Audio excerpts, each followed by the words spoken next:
So I'm fired up because this video strategy is making people a lot of money, and you can apply this to your business, your YouTube channel. And I promise you that over the next few minutes, you're going to get inspired with some new video ideas that are probably not what you've been thinking before, but are going to get a lot of views. Now, this particular strategy, any guru you follow or anybody that's really killing it in business, especially online, is probably applying this. And it comes out of a book called Breakthrough Advertising that is a $359 purchase price right now. So actually, this video is going to be worth over $300 to you because of the insights that come out of this book. But they're just as relevant for today, even though this is kind of a classic book on marketing and on psychology and on really how to get your message across. And so let's dive straight into this. And so what we're looking at here is what's called the 5 levels of awareness.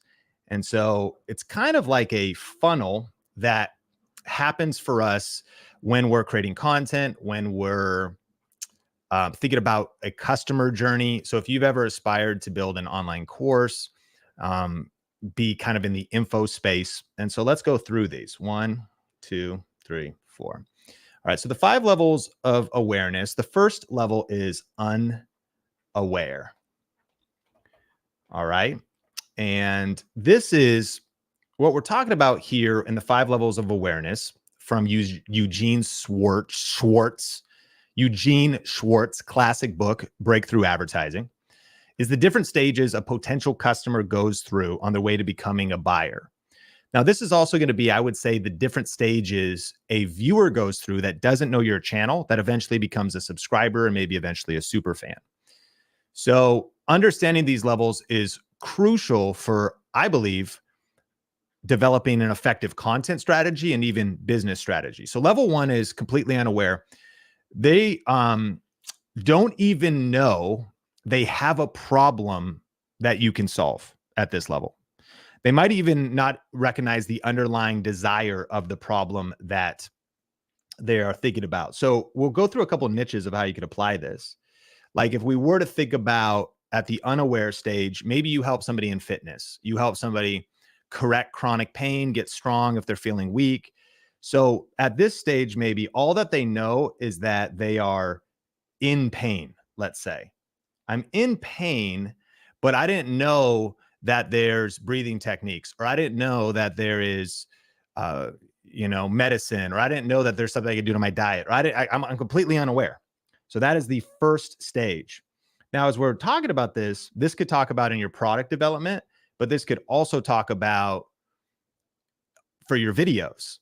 Like what you do on your YouTube channel solves a particular problem. You have a particular type of information that you deliver, but they might not even be aware of what you do yet. Like what level of awareness are they at is the big question.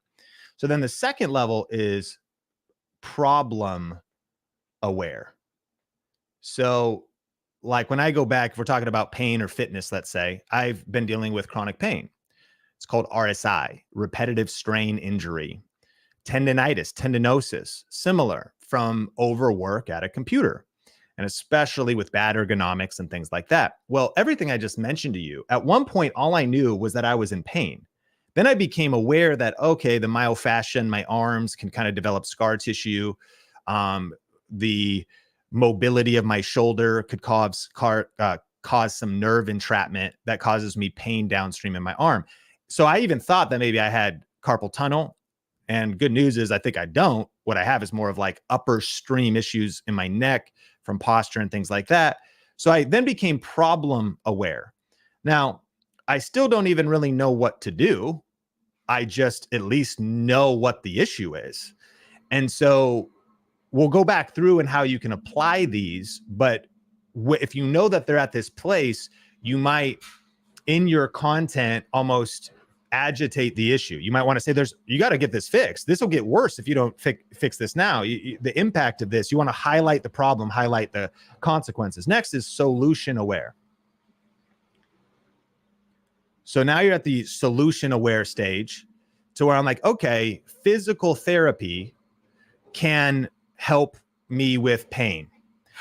Now, let's go through another example. Like if we're talking about what I help you with on this channel, I help you with YouTube. And so, and not only that, we also have like our actual YouTube course and our deeper program. But for some people, let's say if there were a business owner or a creator. So a business owner is maybe like, I just don't know why my sales are down. My business used to be getting leads. It used to be getting sales. Now it's not. That's what a business owner might think. A creator might think, what's the best way to start making money online? I want to start developing a side hustle. So at the unaware stage, I could potentially, if we were to spin off ideas, I might make a video called 7 best ways to make money online. Now, if I made that video, I might say, or just make money in general, or do a side hustle. And I could do some research. Maybe I interview somebody and I say, you could drive Uber.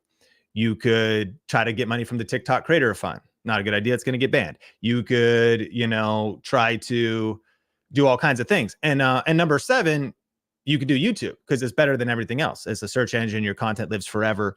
Because maybe you didn't even know about the solution being YouTube. It's levels of awareness. YouTube. So maybe you're unaware.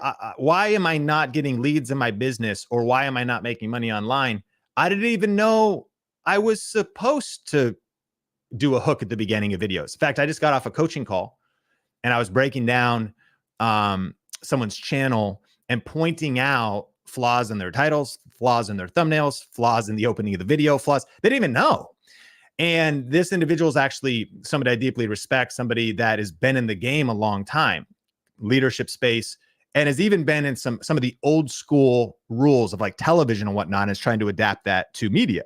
So kind of unaware of what's even happening now in media and social.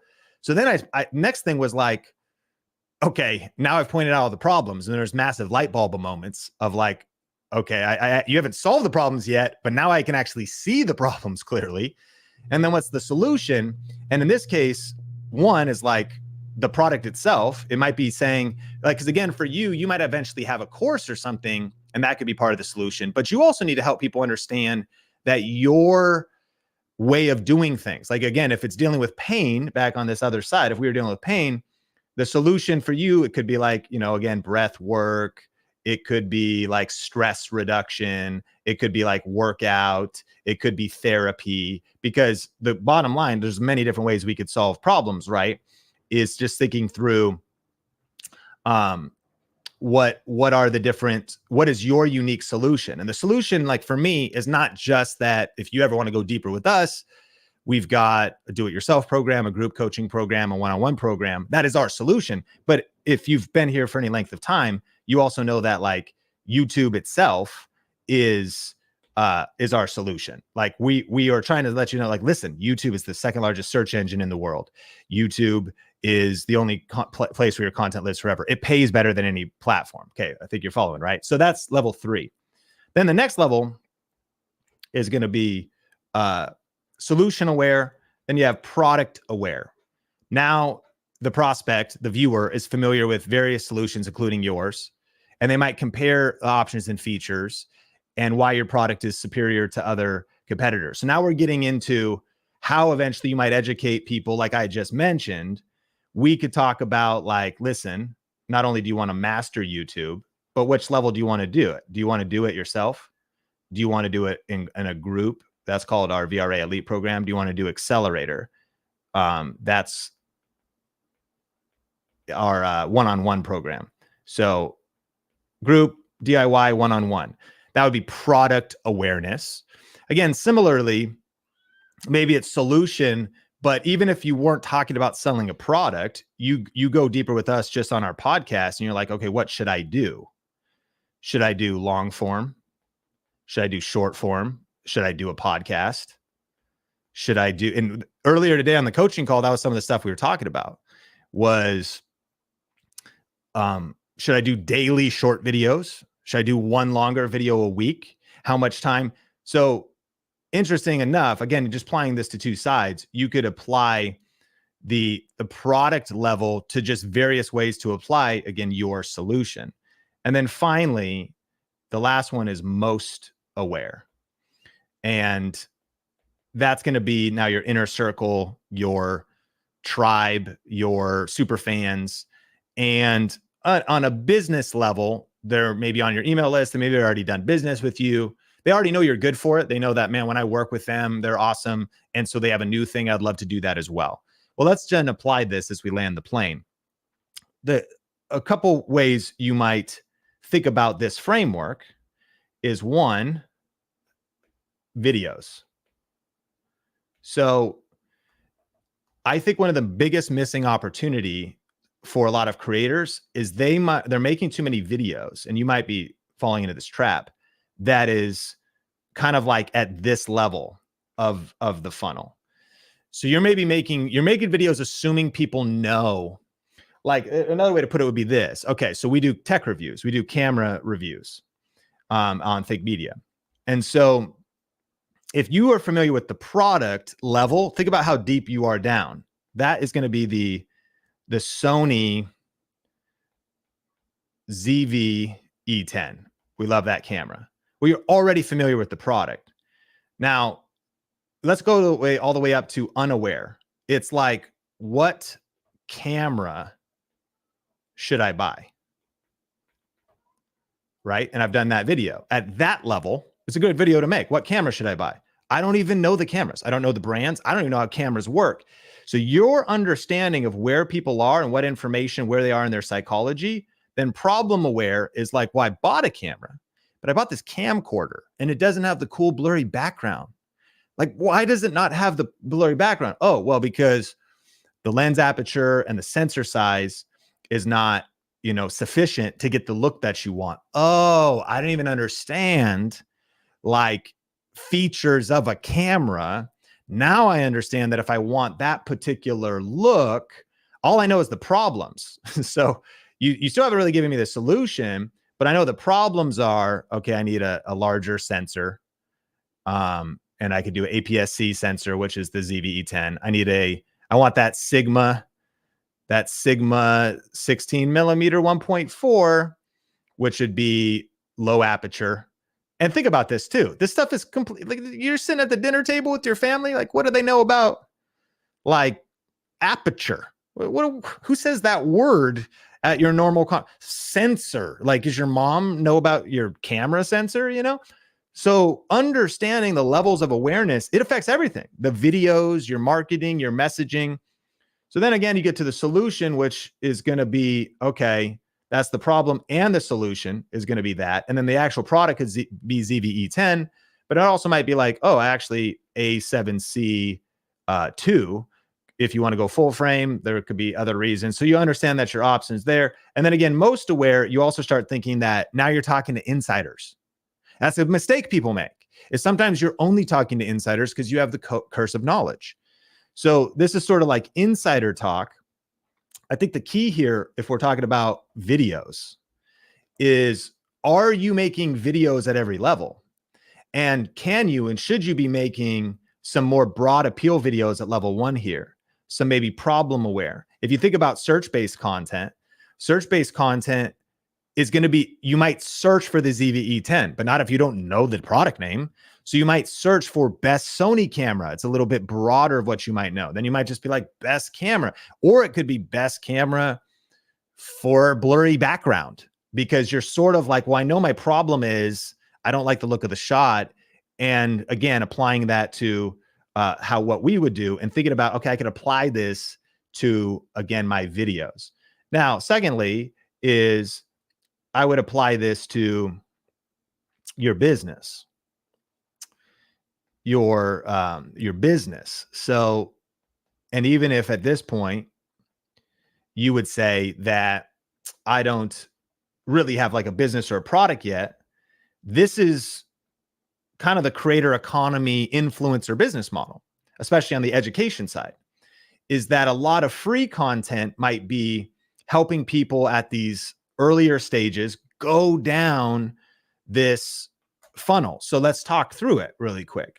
So again, at completely unaware, the prospect isn't aware that there's a problem I can solve. Like, what problem can I solve for you? I can help you make money through YouTube. But you might not even be that far down the road. I can help you make money online. I can help you make money from home. These are all like different positionings. That's like that level one. And they also at this unaware stage might not recognize the underlying desire that your product fulfills. So I also might be saying, listen, don't you like, I can help you achieve more freedom, because you might feel caged because you work for a boss and you're at a toxic culture you don't like, and you want to get off the road because your commute sucks. So even the type of content at the unaware phase is that initial stage of introducing people into, did you even know that ice baths can give you the same effect as cocaine for 2.5 hours? It's a lot better for you though, and not illegal. And so, you were unaware that ice baths could do that. And then you're like, oh, and not only that, you have more energy. And then, so my solution is I have a program, or you could order my physical product. Like, so you're sort of thinking about the levels of content that you're creating. And also completely unaware, stage one is the most challenging stage, because your marketing needs to spark their interest and introduce the problem. So sometimes the reason, if you're like, my views, I'm not getting views, I'm not having success with my messaging, it could be because, again, you're packaging it wrong, you're positioning it wrong, and you're talking to the wrong level. So is the problem even introduced yet? Do they understand the problem? And then what are their desires underneath the problem? Because again, it's like, yeah, I've thought about wanting to start a YouTube channel. Well, why? Well, because I want extra money. Okay. I want more freedom. I want more significance. I want to change people's lives. And so it's been interesting. Sometimes one of our videos of like 10 reasons why you should start a YouTube channel is a very popular video, because you might even be like, I'm actually really not sure. Like, I know I kind of want to, but it's like, I never even thought about those different reasons. And then you get to the problem aware level. Okay. This level 2 right here. And at this level, now they recognize the issue. Okay, I see that YouTube is a great solution. I see that your approach to fitness. I see that your solution for marriage. I see the problems. But they still don't understand the impact or urgency. So now even more so, you can crank it up. You want to crank up the heat a little bit here. And so in good marketing, it's like, did you see what's happening in the economy? Like with inflation going up, that's hitting you at the grocery store. I know you feel it. We all feel it.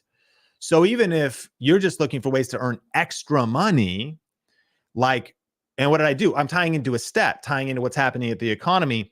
And so even at this level, you still want to create urgency. You're highlighting the problem, maybe highlighting the consequences. It also could be like, listen, I know you've been thinking about launching this new thing, or starting that diet, or starting that side hustle, or starting that business. Do you understand the cost of regret?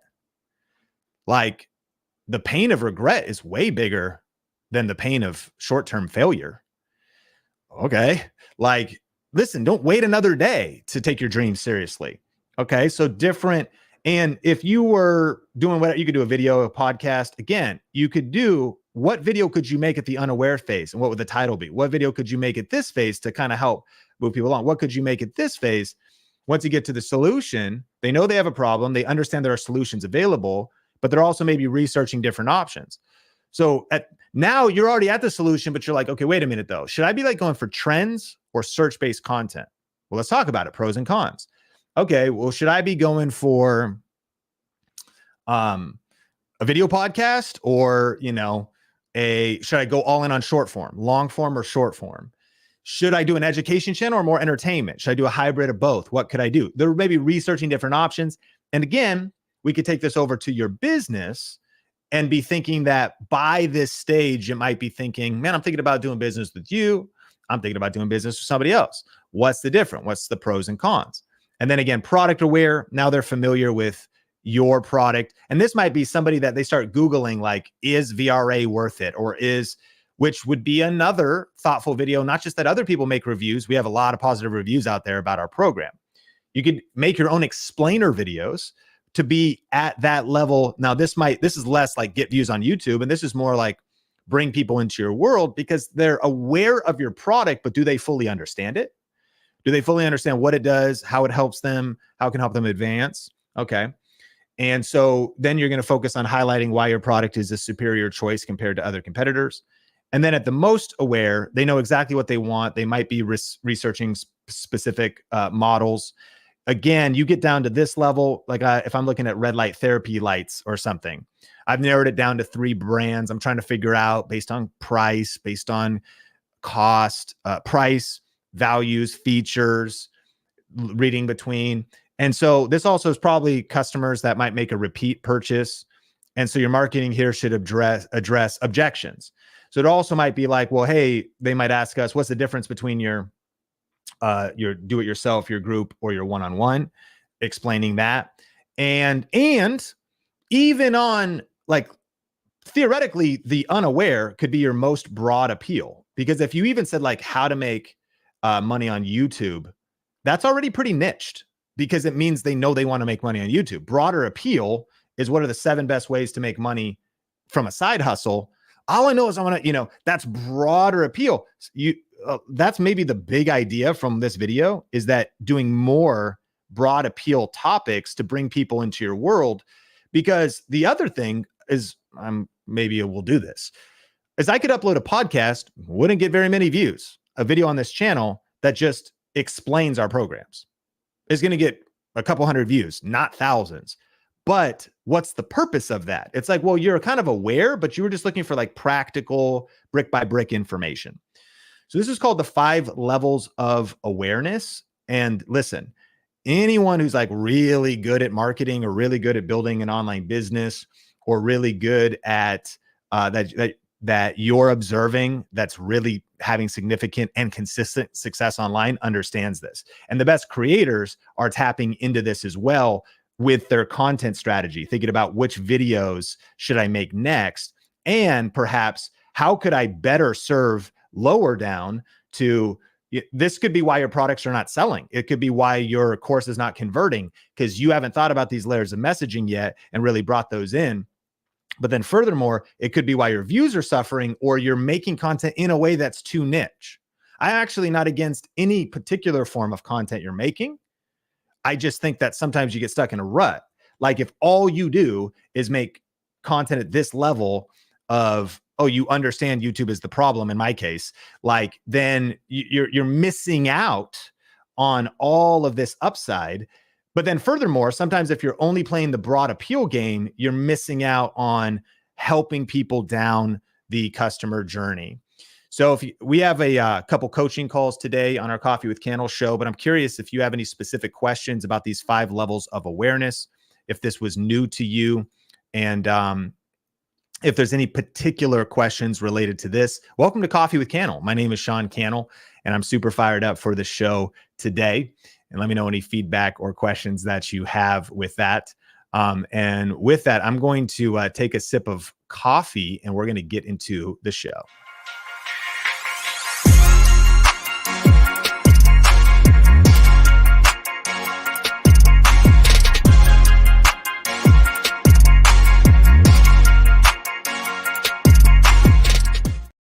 Welcome back to the Coffee with Cannell show. My name is Sean Cannell, and I'm fired up today. I've got Sam, one of our Video Reiki Academy coaches, with us, and he's going to be joining me. We've got Felicia and Matt coming on. Today's episode is brought to you by vidIQ Boost. If you haven't seen, you can actually grab vidIQ Boost for just $1 and get a 30-day trial. They've been adding some new tools. I actually just talked to Rob, the founder of vidIQ, this last week. Man, it's not only exciting with what vidIQ is doing now, but there's so many cool new things coming with AI. It is my go-to tool for YouTube optimization, coming up with video ideas and all that stuff. I recently did a video about some of the other tools out there, but even in the modern context, I am aware of the alternatives. vidIQ has the edge. And if you can even you should do Google Trends sometime. Just a little, you could type in all the different brands. vidIQ is crushing it. And there's a reason why, because the product is great. Something like 10,000 new people signing up a day, 3 million monthly active users. You don't have those kind of results if people aren't loving the product. So again, titles, descriptions, optimization, AI coach, AI video ideas. Grab a trial of Boost at vidiq.com/think, and it's only $1. And let me know if you got any questions. Ryland says, it's true. Is it true that only 5% of your email list will buy a product launch, like a mini course? Ryland, the typical math is 1 to 2%. 5.5% would be a little bit low, but there's so many ifs in the journey. But it'd be like, if you had good content up front and gave people a reason to jump on your email list. 2, the reason they jumped on your email list, because that was the thing they wanted. It wasn't like, sign up on my email list for tips on the best supplements and vitamins. And then later on, you're like, and so here's my course. Like, if they actually wanted supplements and vitamins, they might not want a course. So even thinking about what does it lead to, okay? And then thinking about how well you nurture the list, how much value you add. Lists, you talk about warm and cold, like the list can grow cold because you're not serving, or it could feel like just accosted by offers and not a lot of value. But yeah, the math usually tracks down to like 1 or 2%. And then I think it's also important to understand that this is a very underrated aspect of marketing that a lot of people miss, and why you should be committed to content marketing and adding value and adding a lot of free value. Because at any given time, only about 10% of anybody for anything is ready to buy.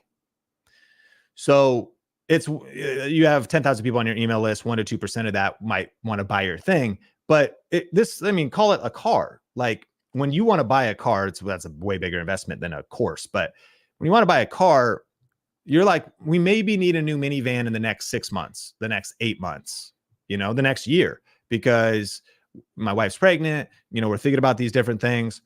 So then you've got this middle percent, which is going to be like 40 to 60%, more 60, that is like warm, but not ready. Okay.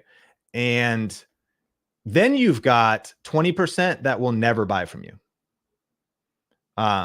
And sometimes we get too in our feelings in our head, and we get mad about these people because they're mean.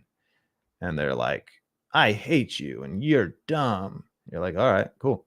But they would have never bought anyways. And you probably listen to them too much. Like, literally, no matter what you do, the price could be the best. You're like, honestly, if you follow this, is the easiest course in the world. If you just follow it step by step, like, you'll make it rain like a hurricane. And they'll be like, you're a poopy pants. You're like, all right, cool, dog. Like, I get you, whatever. So I think it's understanding that, okay, those people are always going to be there. But what's missing is, like, you do your launch, your product launch or whatever, like, a lot of people aren't ready. So you want to be thinking about, how can I be serving this group that it's just not right. It's not the time yet. They're still finishing up school. They're still finishing up, this next summer, I'm going to get to it. But you don't want to fall off by just not staying top of mind and tip of tongue, serving this group. And so, to your question in regards of, how many, 0.5%, that'd be a little bit low, but yeah, it's going to be 1 to 2%, but that's also over time. Might sound funny, but it's 1 to 2% a lot of times, like a couple times a quarter, keeping message top of mind, thinking about how you can continue to serve, and just be no weird sales, no weird pushiness, but like continuing to educate people about how they can go deeper, because when they're ready, or when they sell that thing or get that raise or do that thing, then they're ready to pull the trigger. So think about how you can always just, add value, be a good person, and be clear on how you can serve and educate people, moving them through the journeys. Also, Drea, I don't know if you did a banner in the same place as the video. Oh yeah. Heads up too, we have another cool thing that just is happening. It'll send you away from this stream we're doing today on Coffee with Cannell, but it does start in 20 minutes. And so today, my friend Chandler Bolt from Self Publishing School is doing a free webinar at startyourbook.live. That's www.startyourbook.live, not .com. And that'll take you, there's a link in the description. That'll take you to the free class. If you've ever thought about wanting to write or launch a book, and specifically, you might be like, it's kind of weird. Like, I thought you taught YouTube. Why would writing a book be good? Well, for many things, it's authority. It actually could be a nice buy button so that as you're adding free content, you have something to sell. My book, YouTube Secrets, has generated a couple $100,000, probably close to $400,000 just from the book and the audiobook over years. We wrote a second edition because of adding free value. People see it. Maybe I give a direct call to action. Maybe I don't. Like, just people just see it. They hear about it. And then it's a way to go deeper. They get the audiobook, the physical book, the ebook. So it could be an actual, especially when you self-publish, it could be actually lucrative. But probably one of the biggest reasons to do it, that if you want to be a teacher, educator, you really want to serve people, you want to see transformation in their life, just the process you go through in writing the book, I think is the most valuable experience you may ever go through in your life, because it forces you to level up. It forces you to refine your ideas. It forces you to structure your content. It'll make your videos better. It'll make you a better communicator. It'll make you better. If you think about one of the secrets of somebody like an Alex Hermosi, why does he have such good YouTube videos? Why does he have such viral content? You want to know one of the secrets most people don't realize? He writes every day. He actually is a writer first. And so the fact that he can have such good frameworks and such poignant video content is because of sitting down and wrestling with his ideas and writing well, which ends up translating into much better audio and visual communication. So if that sounds like something you're interested in, it's totally free. And startyourbook.live. Chandler is teaching some awesome content there if you want to jump off and join for that live stream that starts in 18 minutes. Okay, let's welcome Sam to the stream. Sam, how's it going? I'm doing very well, man. Glad to be here. So Sam is one of our Video Ranking Academy coaches. He's a YouTuber. He's an all-time human and just a legend here at Think Media. Everybody loves Sam on the team because he's a great dude. He's a dad. And Sam, I'm fired up for the stream today. We are going to jump in with Felicia from Grains and Grit. Felicia, welcome to the show. Hey, Sean. It's absolutely wonderful to be here. Thank you for having me. Thanks so much for jumping on. Tell us about when you started YouTube and what you're up to with your content. Yeah, I actually started YouTube January of 2021, and I have literally been watching Think Media videos since I started. And but I recently finally joined VRA, so I've been a freebie for 3 years, and then finally joined. But yeah, I started it because mainly 2020 craziness happened, and I noticed flour was flying off the shelf, and more people were interested in baking bread and especially milling their own grains. And I'd already been doing this for over a decade. And so I was seeing people ask questions like on Facebook and stuff. I was answering questions, and my husband said, "Hey, you've always wanted to start a YouTube channel. Start a YouTube channel." And I looked at him literally and said, how could I possibly, how many videos could I possibly do in this niche? Because it is I niched down completely. I am only about real whole grains, all from a biblical perspective. And now I have and it's laughable because I have more video ideas than I can possibly make videos for, but it's my husband's fault that I'm here. And yeah, that's what I do. I love that. And I think that's an encouragement to some listeners when you're sitting on the outskirts before starting, or you're early in starting, you're like, I just don't know maybe I got 4 to 5 more videos in me, but the rabbit hole just keeps going deeper, especially in VRA too. I'm sure with keyword research and ideas and different things that happen, and you start tapping into maybe trends or different things that are happening in culture. I'm sure at certain moments, Ezekiel bread, which has been around, but I'm seeing that your most viewed video tying into these different things. So that's a very big encouragement for all of us on the show. Well, what's your question today? Well, my main question is how to revive a channel that's basically going down. So incredibly enough, I think since I started, my channel has always been growing. Like, I gain subscribers every day. I would never say that I died. But for the past 3 months, everything has been going down. My views, my subscribers, my watch time. And I've just been watching it just decline. And so my husband and I work on this channel together. And I told him, like, look, I saw the promotion for VRA. I'm like, we've been wanting to do this. and so that's why we jumped in. And right now it's just how to get the numbers back up. I don't know if maybe it's just a season, like numbers are down everywhere, or if I've now hit it where now I'm hitting a valley, and I kind of just don't know anymore. And when I saw the channel audit, I definitely wanted to jump on it. Beautiful. Well, I'm excited because in a second, Sam will pull in some insights. But a couple things that I would start with, and thank you for the super chats. We'll circle back to this after this first coaching call and hit some Q&A in between. A couple things to notice. One, I have deep empathy for the feeling of, I mean, it feels like views are down or they are down. Yeah. I think that everybody can relate with that. I think the other thing, though, is that in this exact moment of you jumping on to this coaching call, we're up 3%. I mean, compared to the last 30 days, like your views on your whole channel are up 3%. And VRA, we say go for green. And so what was your peak? Do you remember monthly? What was your higher views? Well, I do know back in November, that Ezekiel bread video, for some reason, just took off. It was an old video. And I have to say this, it was not, like, I look back, it was not a great video. I mean, I was shocked. And also I think what made it take off is everyone was commenting about literally a 10-second comment that I'd made in the video about how Ezekiel had to cook over manure.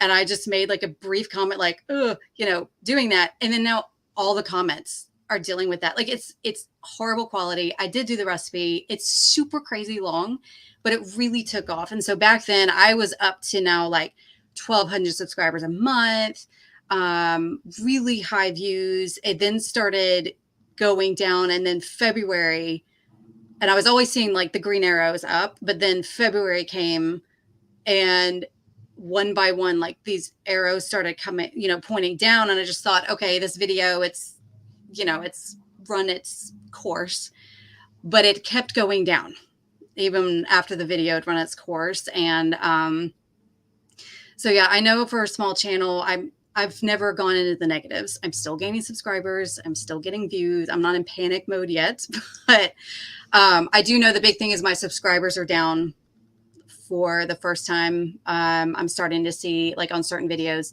it in the negative count where I've lost more subscribers than gained. Kind of the first time I'm seeing that. So yeah, I would just say, I can't remember my numbers. I mainly look at subscribers. My husband's the one who looks at everything else, but it's mainly just all the subscribers. It's not as much. And then my watch time's gone down. I was AdSense wise, I'd gotten up to, $1,200 a month. That's down to like $500 a month. So that reflects the views, but yeah. So I think the first thing I want to deal with, because we'll get into tactics. Of course, tactics are going to be related to what can we do to solve the problem. But the actual first thing I want to address is just the psychology. You're going through like withdrawal. You you were on so many drugs. They're called dopamine. And you had this Ezekiel video pop off. You had all these views. It had all these subscribers. And I'm grateful for the gray in my beard because it's crazy that I've been on YouTube 17 years. Yeah. I've got to live through cycles. I've got to see ups. I've got to see downs. I got to watch during the pandemic where we're getting about 125,000 views daily on Think Media. And instantly during the lockdowns, we went to 250,000 views. Our channel, daily channel views doubled with no effort of our own. Now, mind you, we are also strategic. Like I was learning to swim for 10 years, not knowing that the world was going to get flooded. And all of a sudden, boom, all the work we had done with strategically positioning our videos just lifted. So it actually was intentional, but even still, but what it ended up creating was then after that, you just kind of came back down to a baseline. But now your brain's messed up. Like literally actually the neural pathways of your brain very well could have been rewired a little bit. And you sort of have to kind of come back to the new normal or the never normal But like, for example, look at this. This just happened on Think Media Podcast. This blue line was the baseline of Think Media Podcast, which is insane because roughly 105,000 views a day, 149,000 views a day or a week, maybe, based on what we're looking at here. But then look at what just happened in the last 60 days. Viral shorts, actually. Crazy viral. Now, this red line is my Think Media channel, and that's how much bigger the daily views are, weekly views are than the podcast channel. But it completely spiked, dropped down a little bit, went up again, and now has gone back down to comparatively. Look at that spike compared to the baseline. Like, Yeah. that spike compared to the baseline looks like failure. It looks literally like, well, we might as well give up. I mean, if that was the new peak, I guess I'm a failure. I should be full of guilt and shame. What's the point even more? Throw in the towel. Like, it's humans aren't even necessarily ready to handle those types of swings, you know, if you think about it. Yeah. Well, so there's two different perspectives. It's like, okay, you had a breakout video. And if we isolated the issue, the missing piece right now is your next breakout video. Like your next 1 of 10, your next, like, your next Ezekiel bread, which you might be like, of course, that's what I want to do. But like, in a way, that's the missing piece. The thing is, if I need to chase views, what's my next viral short? Like, how do I get this back up? But what I would also like to propose is 74,000 views a month is insane. Yeah. And positioned right, adding value, but giving calls to action to affiliate marketing, adding value, but giving calls to action to, or getting brand deals, creating your own product, your own physical product, or great, like just all the whole business side. 74,000 views a month is such a radical amount of traffic if you steward it properly. If we start solving for maybe business, sustainability, revenue, again, if you're just focused on ad revenue, for sure, then that crash could be fatal. But that's why in VRA, we're so adamant that you don't focus only on ad revenue. And so I guess I've gotten to a place where my resilience, which actually the definition of resilience is how fast you return to baseline in either direction. It's how, when you have a setback and you actually go down, down, down, you see the negative, and I see it. I'll get it. -5, -7, -12 subscribers.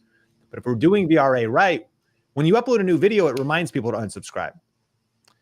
So you lose subscribers in day 1, day 2, and you're like, this is the worst. It's 8 out of 10, lost 8 subscribers.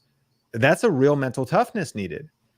The reverse, though, is you wait a week or two, and it irks its way back up to at least net 0, or it ends up being +3. And if a little bit of patience would have just said, that's the natural cycle of people cycling on your channel. But resilience, even if you go down, and this could include YouTube, bad news on YouTube, but it could be bad news from a family member. It could be, a physical setback. It could be a financial setback. Resilience, the actual definition of the word and what that would mean to have it as an attribute is thinking, okay, how quickly can I get back to baseline? The other side is true. Resilience is if you have a mountaintop moment, you have a crazy financial win, a crazy YouTube win. It's actually how quickly do you get back to baseline? And we sometimes see that success is more dangerous than failure because success sometimes can go to our head. It rewires our brain. And for some people, they maybe start spending, not only their lifestyle creep goes up, their income, whatever goes up, they start being dumb. But baseline is like, yeah, let's celebrate a little, but let's go back to baseline. So as this was happening, we're talking on, this was actually a deep coaching conversation with Kyle and Drea. And then as we present this to the team, I said, because we do these weekly reports, I said, let's present this to the team and be like, this is kind of cool, but this actually means nothing. Like, especially because they're shorts views. And even if it was a viral video, like it's cool we're getting a viral video, but like we're committed to the baseline. Like we're committed to slow and steady wins. We'll take viral, but we're resilient. In fact, literally one of our 7 core values is resilient spirit. Resilience is how quickly do I get back to the baseline? So we'll get into some tactics with Sam and look at some stuff because, of course, architecting your next great title, great topic, great thumbnail, improving some videos. We're doing that all the time in VRA, and you're in that. But more than anything, it's kind of, I think I wanted to lay a foundation. I think this could be helpful for a lot of listeners. I think it's a big mindset thing, and it's maybe the I'll call it delusion. The delusion was a breakout video was not the truth. It happened, but it's not. It wasn't just even maybe it's not health. Now, sure, there's maybe some people who try to just chase viral after video, and if you're good at that, cool. But I think the healthier mindset, another one of our core values, is built to last. It's like, listen, in fact, I would prefer not to have viral spikes. Sometimes viral growth of a company leads to the destruction of the culture. Viral growth of finances and or fame or influence leads to the downfall of people's character sometimes, because you can't handle it.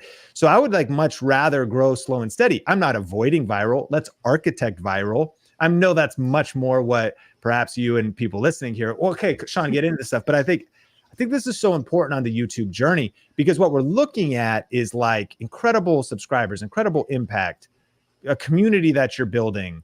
11 days ago, you had an outlier score of 2.3 and then 2.2, 2 in a row. And I think it sounds like you might be saying this 4,200 and this 4,300, you're viewing that negatively.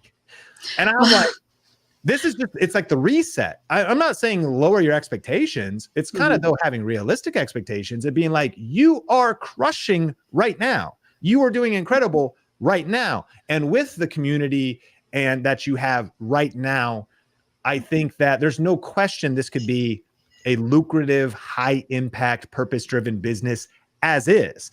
And that's what I would much rather solve for, because I don't want to solve for viral. It's too unpredictable. You can't build a business on viral spikes. You can't build a marriage on viral, euphoric love moments. You build it on the daily grind of ups and downs and trust and hard conversations, right? It's not like, if we're just special vacations and special moments are the magic of the marriage. At least that's never worked for me. I've thought it would fix everything. But what I realized was it was hard conversations and counseling and the grind and dealing with issues and actually getting uncomfortable and taking out the trash and doing the dishes, as opposed to, we went on that one cool vacation. That's kind of what a viral video can be. So any thoughts on that as we'll shift into tactics, but any thoughts in terms of maybe how this was a reframe of how you're thinking about your channel? Yeah, I think for me, the biggest thing is, and from what I've seen, this is not common with channels, but whenever I first started, first of all, I was kind of new to the niche. So my channel, with how niche down I am, I kind of started a new niche. People talk about milling wheat, but not just talking about milling grains. And I think because of that, from day one that I posted, I have always seen green arrows, 3 years going. I have always seen green arrows. I have never really gone down. And then that Ezekiel bread, November, we're okay, that's still going up. And even when those views kind of stopped, I was still increasing. And then it seemed like all of a sudden in February, those views went down. And talking with my husband, I was like, okay, we were expecting obviously for things to go down with that one video skyrocketing, which still baffles our mind why it did. But okay, I'm still going down. Okay. Can we stop with the negative numbers? Now I will say income wise, it's fine. I've been very successful since 15,000 subscribers. So that I'm not fully reliant on AdSense, thank the Lord. But so that's, my husband has had to reassure me, we're okay. We're okay. But we were kind of just having a moment okay, am I needing to reevaluate? Have I done all that I in a way can do? Do I need to start going a different angle? That's why I started coming out, if you notice, those bake with me type videos. Because I was maybe I'm needing to go, start offering something more than what I've just been doing. So yeah, I think that's just the thing is for me, Like I was always going up. It's great. And now Yeah. I've And like that's stopped going up. the YouTube career is not unlike like a musician's career. And you have this idea Mhm. of sometimes one hit wonder. You sometimes have like one good album, maybe two good albums. It's very rare to have 10 good albums, or Mhm. there's just cycles to it. So I think it's kind of, it's also just being, and by the way, this of course leads to no complacency or no just lowering of standards. The move is exactly what we're doing right now. And we'll bring Sam on, is to think about, of course, how do I reinvent myself? How do I up my game? How do I improve? How do I outwork, outlearn, out improve, out strategize, and outlast the competition? So we still want to be, but I do think being anchored, because seasons in business change, and it's, I'm glad we're able to have this conversation, because it's a very common experience for kind of the YouTube trajectory. And I think some of the big takeaways are: don't quit, Yeah. like embrace the good seasons and the harder seasons, but then also look for the lessons. And so, Sam, what are some of the lessons and maybe some tweaks and tactics we can get into here? Yeah, no, this is really good. And I'm glad the conversation started where it started, because I saw exactly what you saw, Sean, when you brought up the analytics and we're looking at, the just the growth overall. And I'm reading the question. I'm like, well, what's the problem? Because the views are up, everything looks like it's up. But on a practical level, I do want to like take a quick look at the channel, and I want to say that you're doing a lot of things right. Obviously, success leaves clues. Like there are a lot of things really good here. Branding is, I think, spectacular, very clear. I love the photo. It speaks exactly to what you're doing. The target audience, grains and grit. Love the name. And getting into the description, hi, I'm Felicia. Help you unlock the health and simplicity of biblical whole grain. So a technical thing here, I would just go into your editor and just where I've been milling, just hit a hard return on that. And so that there's a nice, clean, optimized first statement there on the channel. But then we start to move into the ideas. And I think maybe this is where you might be feeling some of the pain. And again, as Sean already said, like there's, you're getting 4,000, 4,000, 3,000, like people would kill to get 4,000 views on a video in the last 11 days. Right. So, Yeah. perspective here, like you might want more views, but you are also already getting really good views. So, I want to hear from you really quick, because you said you have just hundreds of video ideas. What's the strategy behind the ideas and the videos that you're putting out, and what does that potentially look like for the future? Well, right now I do currently have a challenge going on, the Grains Explorer Challenge, which is every month we are exploring a new grain. So as you can see, each month, like we have that All About Kamut, that is June's grain. So so it's already established, the first video of the month is introducing whatever grain we're doing for that month. So that, thankfully, one video has already been decided for every month for me. Yeah. And then depending on the question, what my audience wants, I may also do a video with a recipe dealing with that grain. Now, I do offer the recipes to my Granny Bunch. It's a membership group that I have, so it's already known, they have that. But like, for instance, this week I did the Kamut rolls because I know my audience has really been asking for that. So I went ahead and offered it. But then, and that's the one I have to say that has been, I think, messing with my brain the most, because it was one I know, like, for months people have been asking for, but it's the one that for the first time I've seen negative with the subscribers. It keeps bouncing around. Like it was 1 out of 10, and then it was 6 out of 10, and it was 3 out of 10. And then now it's back to 6 out of 10. And that one has been throwing me for a loop. And I wonder, I have started uploading shorts the past week, going through VRA training, and I've been all I'm doing right now is just my Instagram reels that I have, just kind of uploading them up to YouTube, doing 3 a week. And those are bringing me subscribers, but I'm wondering if when they see this video, I don't know if they, did you accidentally hit subscribe and now you see this video and unsubscribe? I don't know. But as far as what I wanted, yeah. And then my video content just kind of, as I see a lot of questions being asked, I also look at my top videos, like of all times. Is it time to remake that video? So another one I plan on doing soon is one that I've done before. It's like 2 years old.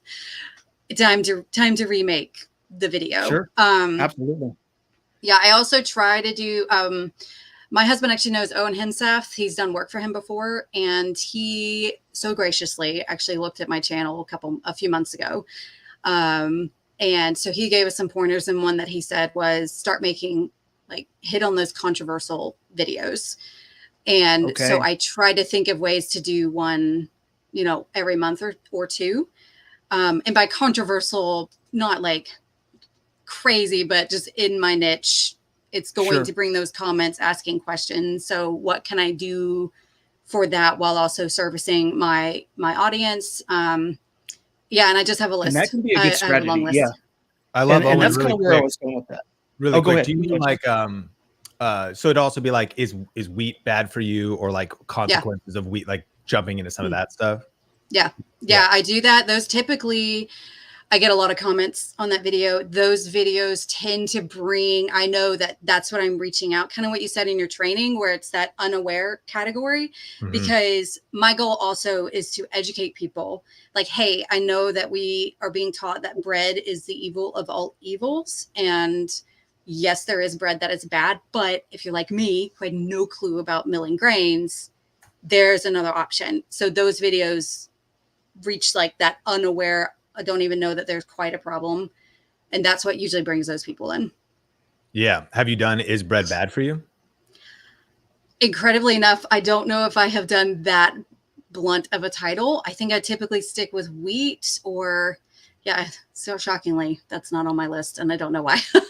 Well, and you know, we talked about at the summit recently, we talked about, I studied all the Think Media videos, commonalities of like the top 20 million viewed Think Media videos, and they had under 7-word titles. Not that your titles are also great, and I think when they're but there's something about super simple ideas, like to your point, like just kitchen table talk, controversy question, is wheat bad? You know, good title, good thumbnail.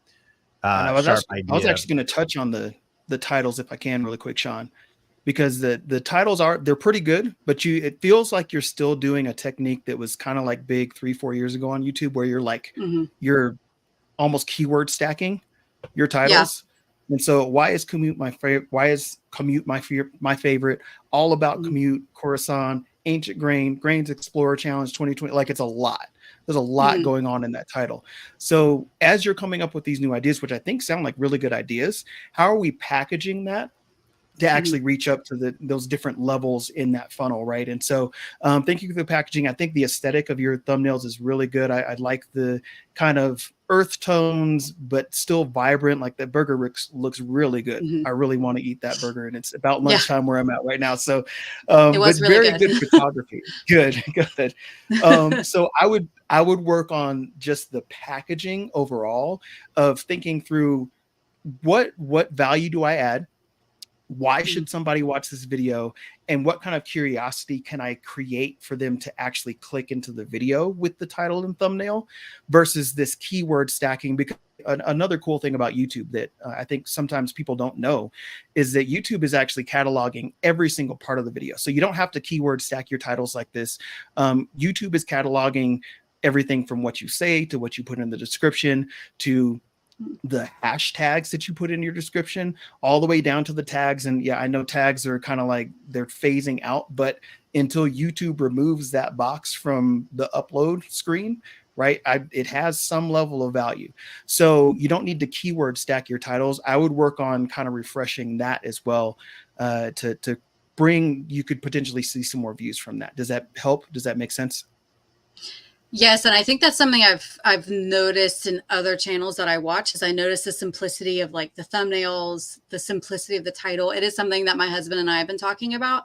And it's funny that you mentioned the titles being 3 years ago, because I think I am going off of, I haven't changed anything from like the Think Media videos that I watched 3 years ago. Absolutely. I think that's where I got that idea, but yeah. Yeah. So I would definitely start to lean in there with those updates, those practical updates. But overall, channel's looking really solid. I mean, and it shows in the numbers, right? 164 videos uploaded, but you're at almost 37,000, pretty close to 40,000 subscribers. So great job overall on what you're doing there.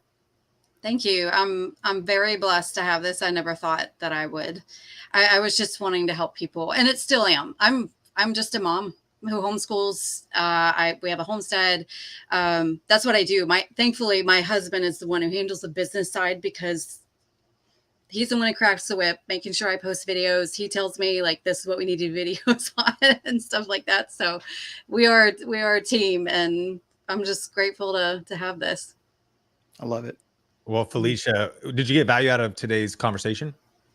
I did. So I'm going to have my husband rewatch this part. So, and also it was good to hear reassurance that I'm not completely messing up my messing up my channel, because I think when you see the success and then you kind of don't see, I mean, I know I had to tell myself like, it's fine in other metrics, like we're fine, but you do start to second guess yourself. And I recently listened to Vanessa Lau's talk, I think at your last Grow With, I think it was 2022, whichever one you offer in the VRA group. Yeah. And she talked about the, what is it called? Valleys of death. Yep. And I was like, Yep. girl, I On the way up, understand. multiple valleys of death. Yeah. Yeah, you're doing great. And I love the quote from Michael Jordan that says, master the fundamentals and everything else you do will rise. I think just even going forward, you already have so much momentum. You're established. It's nice that there's financial stability. Getting back to like reinventing your titles, even reinventing your thumbnails, you know, locking into the VRA community and thinking through best practices, and even having a fresh look. I would affirm what you were talking about with Sam, and the 2-year-old winners. I for sure would remake those. Like it's 2 years. Nobody remembers that, but there's a fresh take on those. I saw you did one with unleavened bread, and not being afraid of some of the simplicity. Like I'm back to like how to make unleavened bread. Like, I mean, I don't know if that's exactly how, but you know, when we start seeing outlier scores for how to easy, you know, and then one other thing as we land the plane, talking about, do you have vidIQ? I just think I just have the pay, not the paid, the free version. So I have not looked into what all it is to pay for it and stuff like that. Boost, so I think Boost right now actually changed. It's $20 a month. Okay. They simplified. Yeah. And there's some people that are in legacy Boost that have a few other perks, but they're really giving away. I mean, $20 a month for someone that's established like you is pretty incredible. And so one thought, if we get really tactical here, is I did rewrite. You know, Sam was exactly right. I think the titles could be leaned out. Rewrite this title: best rolls ever. Commute rolls won't believe they're 100% whole wheat, freshly milled 5 ways. Even the 5 ways is unnecessary. It was way at the end, though. People wouldn't see it. So you could say the ultimate commute rolls, 100% whole wheat, freshly milled goodness. So just giving you some ideas. And so using the AI coach, if we say rewrite this title 10 ways, easy Ezekiel bread machine. Now, I would want in the title the actual machine name. I might ditch the freshly milled wheat, or if it is a little bit later, that's okay, because we just know it will get cut off, but there is some reinforcement. And so this is just one tool, but just something to think about, especially once you're more established like you are. Small tweaks can lead to giant peaks. Getting the title right, getting the packaging right, and thinking through some of that, even all the way down to daily ideas is connected directly to my channel, because it will tap into your channel as vidIQ does. But if we were to say, what would you call your niche?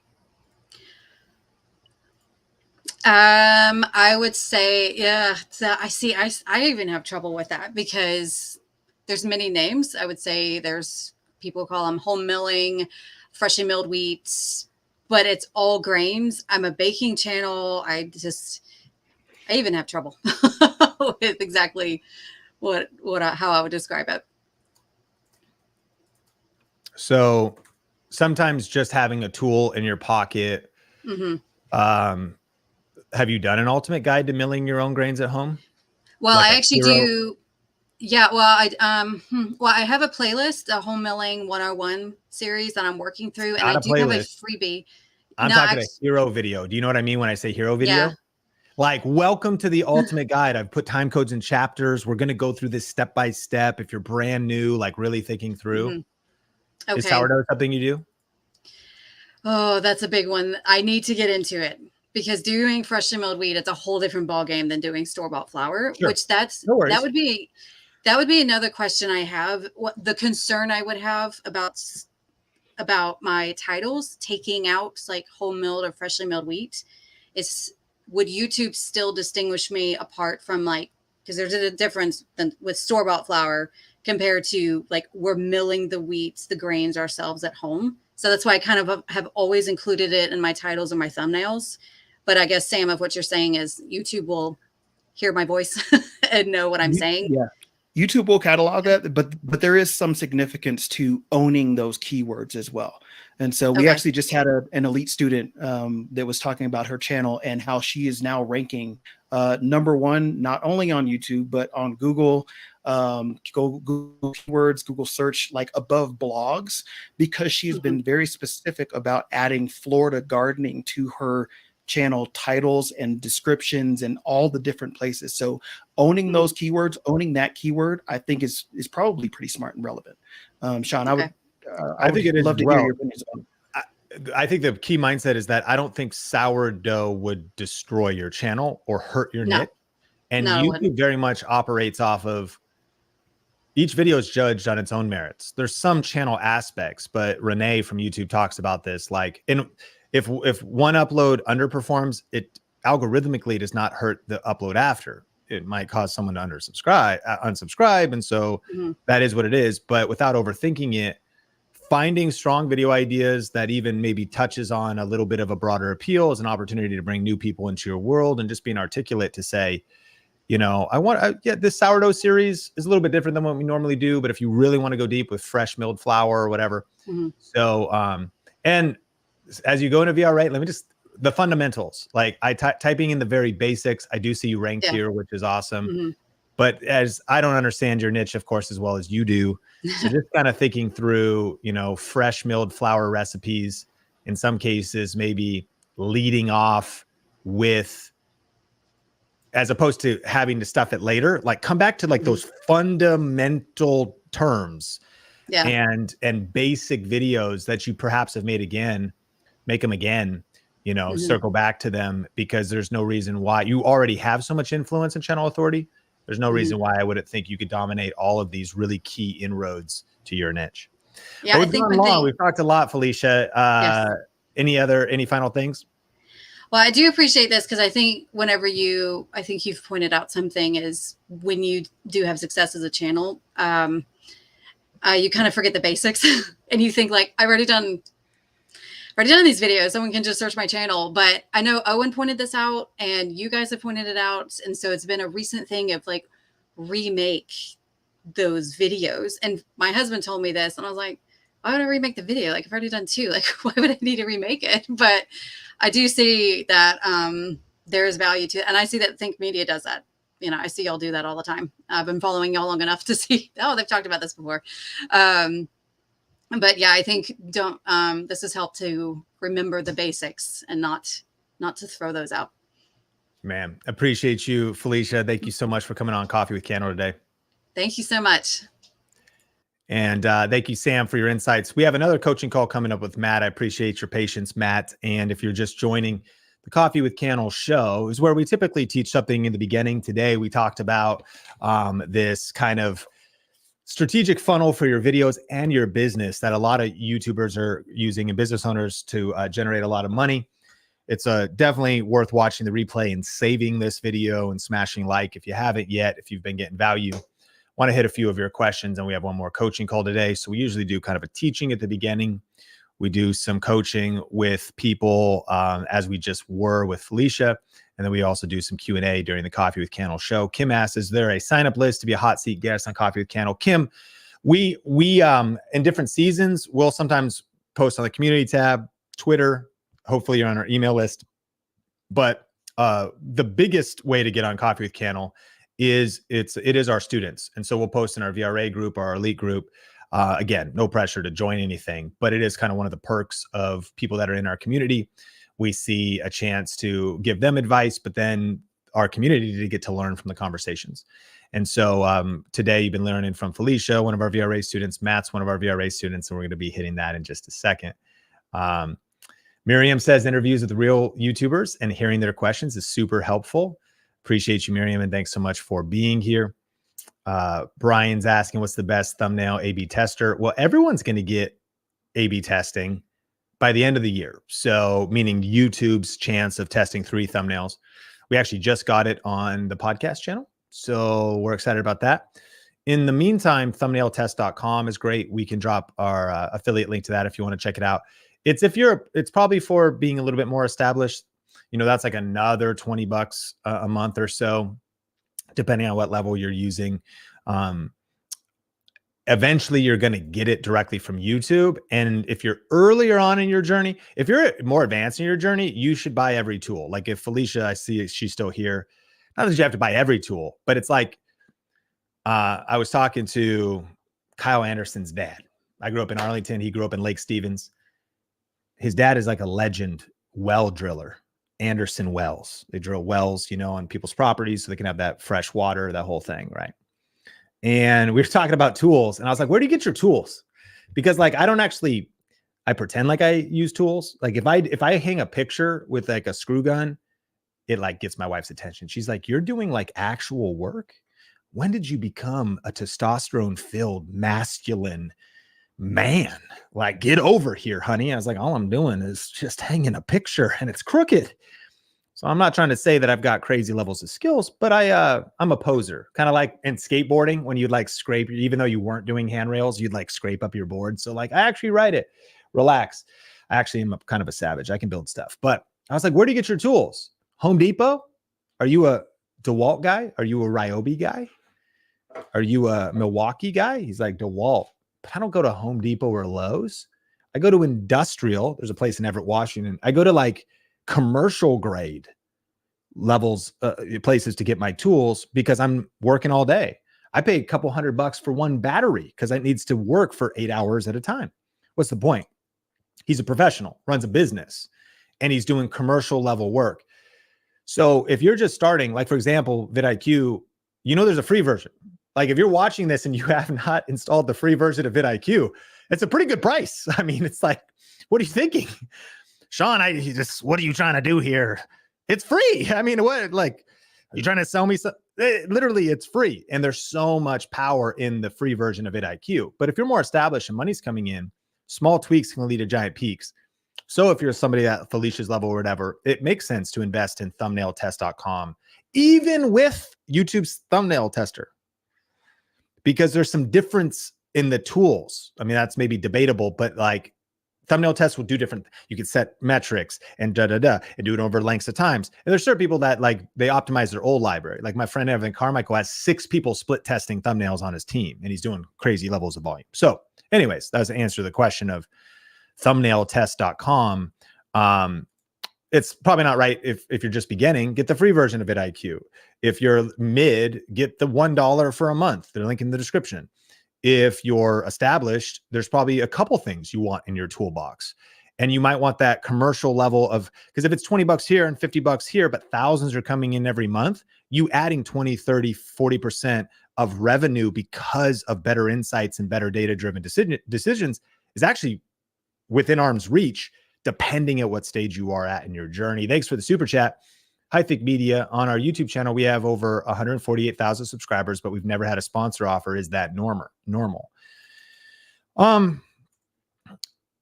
Listen, you know, I'm just like you. I sometimes wonder, does anybody notice? Like, why didn't I get invited to that event? Why didn't I get reached out to? Why didn't I get, you know, and we get in our feelings, right? Why is nobody noticing me? And it's like, I'm killing it, man. I got subscribers. I got stuff happening here.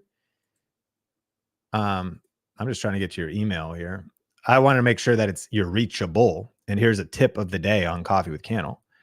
If you're not being reached out to, make sure that you are reachable. So, I mean, number one, I hope that this email address is active and that you're checking it, and check junk, check spam, because perhaps emails are coming in. But what I'm assuming based on the question is that, like you said, nobody is reaching out.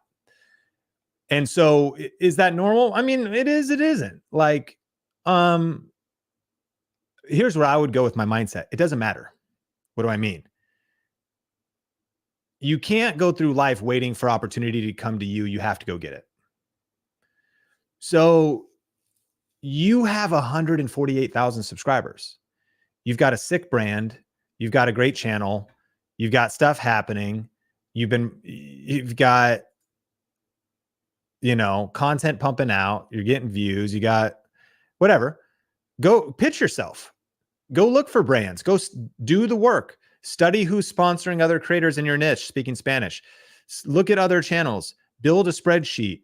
List out your dream 50, dream 100 brands. Start building out their contact names.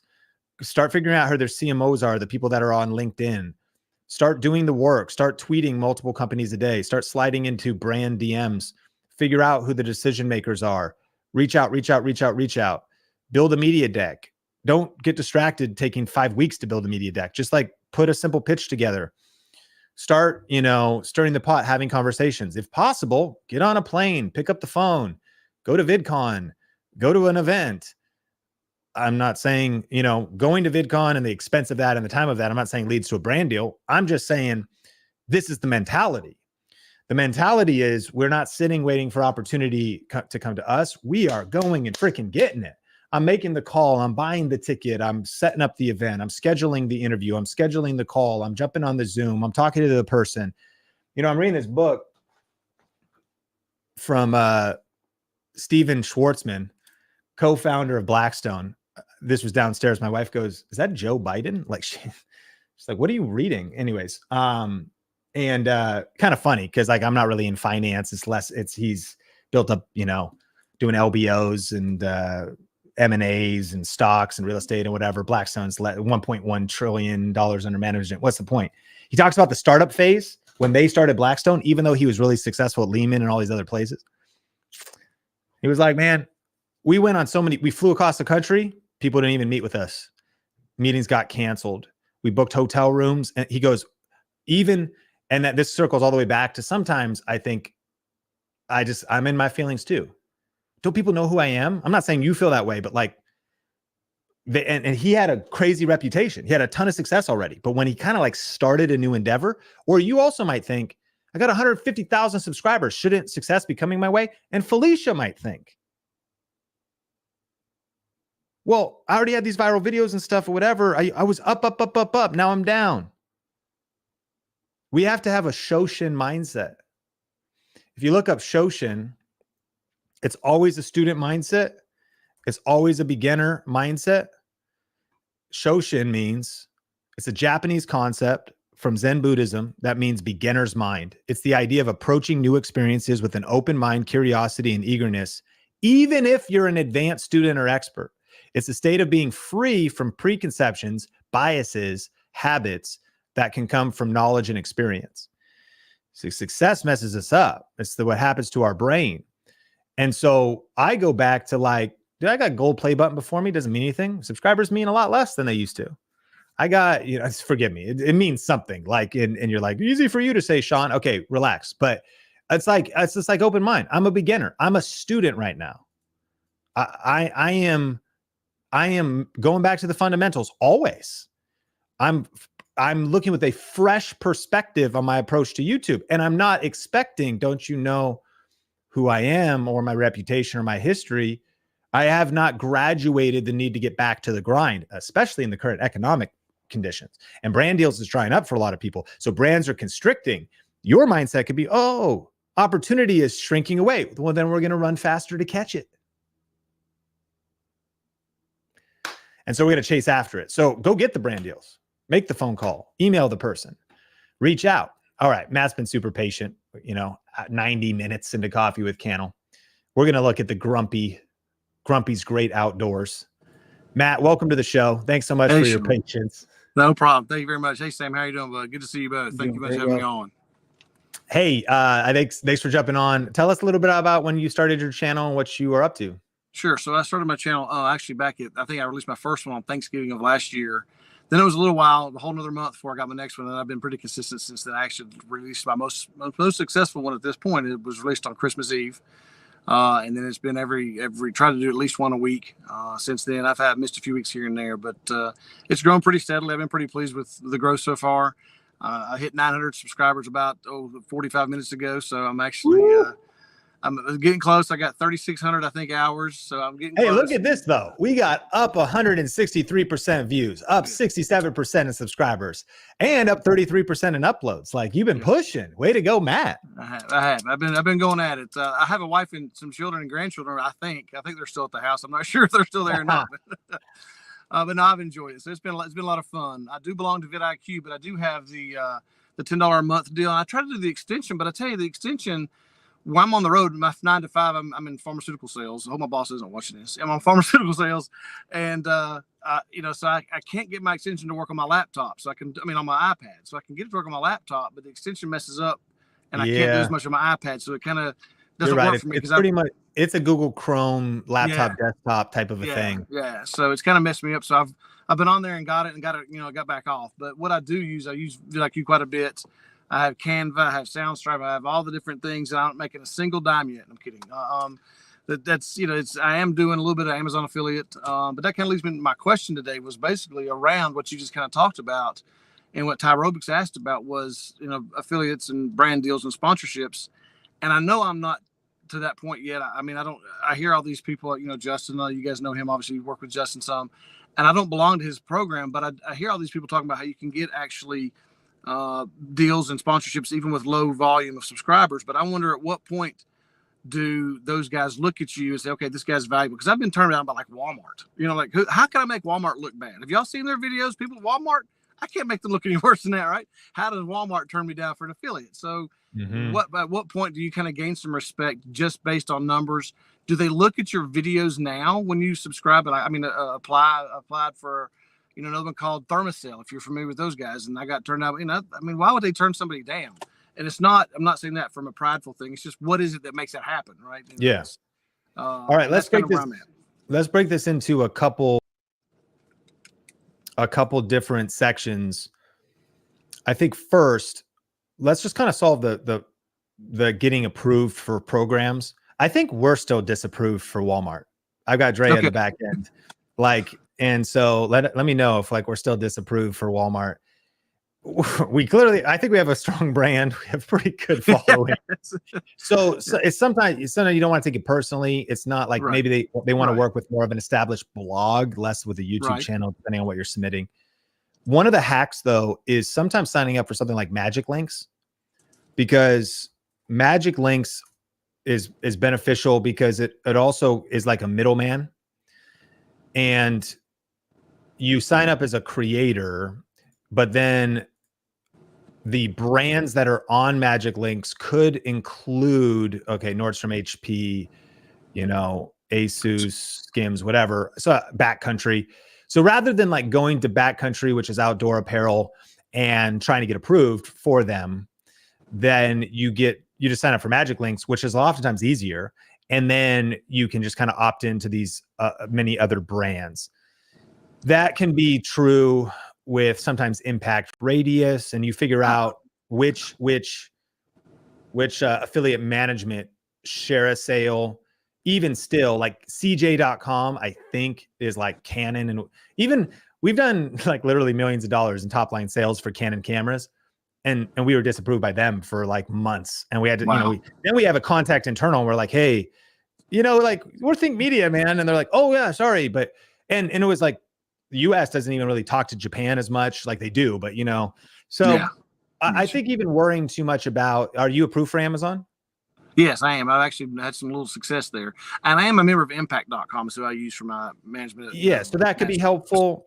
Yeah. I am bullish on Amazon, because if you can start ranking videos and getting the clicks and scaling that up, it can just compound, because it also just will go so far beyond barbecue stuff.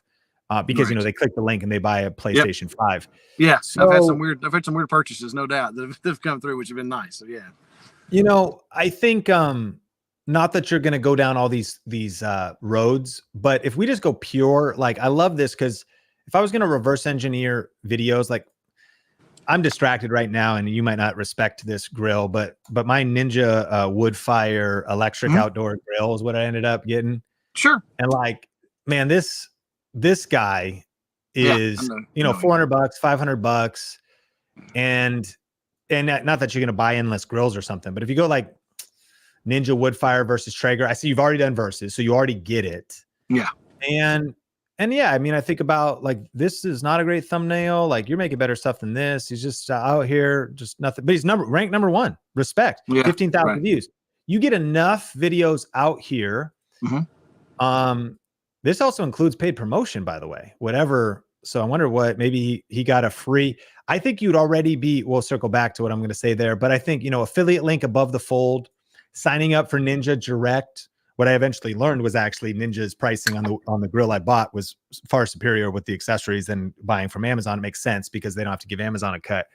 So, and even if we look over here on the right, we see that this video continues to get views. I mean, it's a ranked video. So we're on the wrong screen. We see that video continues to climb. So, I mean, I would just think if I'm really trying to build up that monthly reoccurring revenue, it's just exactly what I did. I've lived this story. Sure. Yes, I'm purpose driven. Yes, impact driven. But I was also trying to support my family. So I was like, I'm making tech videos. Like I'm focusing on products, review specific products, do the research, find the ideas, find best accessories, best this, best that, different things. That's thing 1. And then, yes, impact, magic links. Thing 2 is UGC. That's where I think it gets interesting. User-generated content is what people are doing with smaller channels, and they're getting free product, they're getting paid. And without going too long for today, we have a couple good guests coming on the podcast. We're going to go deeper in UGC on Think Media Podcast. What you have to understand what brands are paying for. What they're not paying for is your subscribers, but what they are paying for is your relatability, your charisma, you being a face for them, you talking about their product, integrating their product, being creative for their product, and then delivering to them assets that they can use and signing over those assets. So they might pay you $1,000 and give you the free stuff, because if you deliver them a long form video, what is it they want? Do they want to upload it to their YouTube channel? Do they want to run it as a Facebook ad? Do they want to pay you $100 to have you? We're seeing a lot of ads that, like, let's say a barbecue company would use that would show you with the final result of the steak and somebody else and a female, and they compile that of everyday people, because it's real people doing it. User generated content. They're that real. But it would be continuing to improve your video skills, your communication skills, and then pitching yourself and presenting yourself to different brands. So the pitch is different. When I said earlier too, why aren't brand deals coming to me for that fitness 150,000 subscriber channel? By the way, too, a lot of views are down. Subscribers kind of don't matter. Brands are smart. They look at the views, and that channel is getting 3,000 to 4,000 views a video. So you're just much more better positioned. You're not arguing on your influence. Right. You and me are not Kardashians. We don't have, we're not getting billions of views, but if we can deliver, hey, I'll make content for you. Oh yeah, I can make you a vertical content that could be used on your stories, and getting those conversations going. So I think if you just articulate your pitch and you reach out on Twitter or X with a well-branded, Twitter, some emails, you start identifying some of the brands. To me, that becomes interesting. Are you familiar with UGC? Not till just now, but it makes sense. Yeah, so it stands for user-generated content. And if we were to, go through this, are you familiar with Royal Gourmet? Yes. I just looked up the first one that came up here. So they got an Amazon link. That's interesting. Do you have one of these any chance? No, I do not. Okay, so it's like if you were to, here would be the work. Coffee with Cannell. So let's go to Royal Gourmet. First, I went to Amazon to see if there'd be that friction-free experience that they could buy a product. I also see that it's well reviewed. So 2 things that happened instantly for me. I Googled, or I Amazoned barbecue grill. It ranked, or it was sponsored. So I see that, okay, they're in the game. It's positively reviewed. I can, if all of this, I don't want to recommend a product that's not going to convert if it has poor reviews. It wouldn't even pass my wisdom test of would I recommend it. So that's thing one. Then I'm like, okay, this, if I had this or I reviewed this, like it already is doing, well. And then two, I looked up the website. Okay, cool. Now let's go to the website, scroll down and see shipping, return, contact, shop. So we hit up contact. Okay. Enter name, email, phone number, enter your message, questions, please contact us, fill out the form below. So this is where you put your pitch. Hey, I've got a channel. I do. And they might not even know the term UGC, a brand like this, or maybe they do. I do video production. I make videos. I also have a channel. I can let you use the rights because maybe you want to post that on your Facebook page. Maybe you want to, I can make you a video for your upcoming sale that you're doing. Right. And we're doing some research here, Matt. You see what this is already a way better pitch than 99% of people because you went and I took 4 seconds to do the research. Sure. Went over here. And then this is also where I'd reach out. I'd tweet them, but I would look at this and say, okay, June 8th. All right, they are active. I don't know how active. But hey, I make content. I help, video content could help you increase your reach on some of your social platforms, giving them the kind of numbers we're talking about, maybe $500, $1,000, Pinterest, Instagram. So you're even aware of what they're doing. You could turn this into a reel. You guys could, and also we could probably identify that it doesn't look like there's into UGC, meaning I'm not seeing it other creators, but there's videos they're making. So, hey, you maybe make a video explaining it, talking about how the process works, whatever, but you could even, and this then goes into your skills of saying, because what is the brand value? Do they want you to have kind of a DSLR? By the way, a lot of phone stuff works. So here's a TikTok they uploaded. This right here. So they say, thanks for sharing.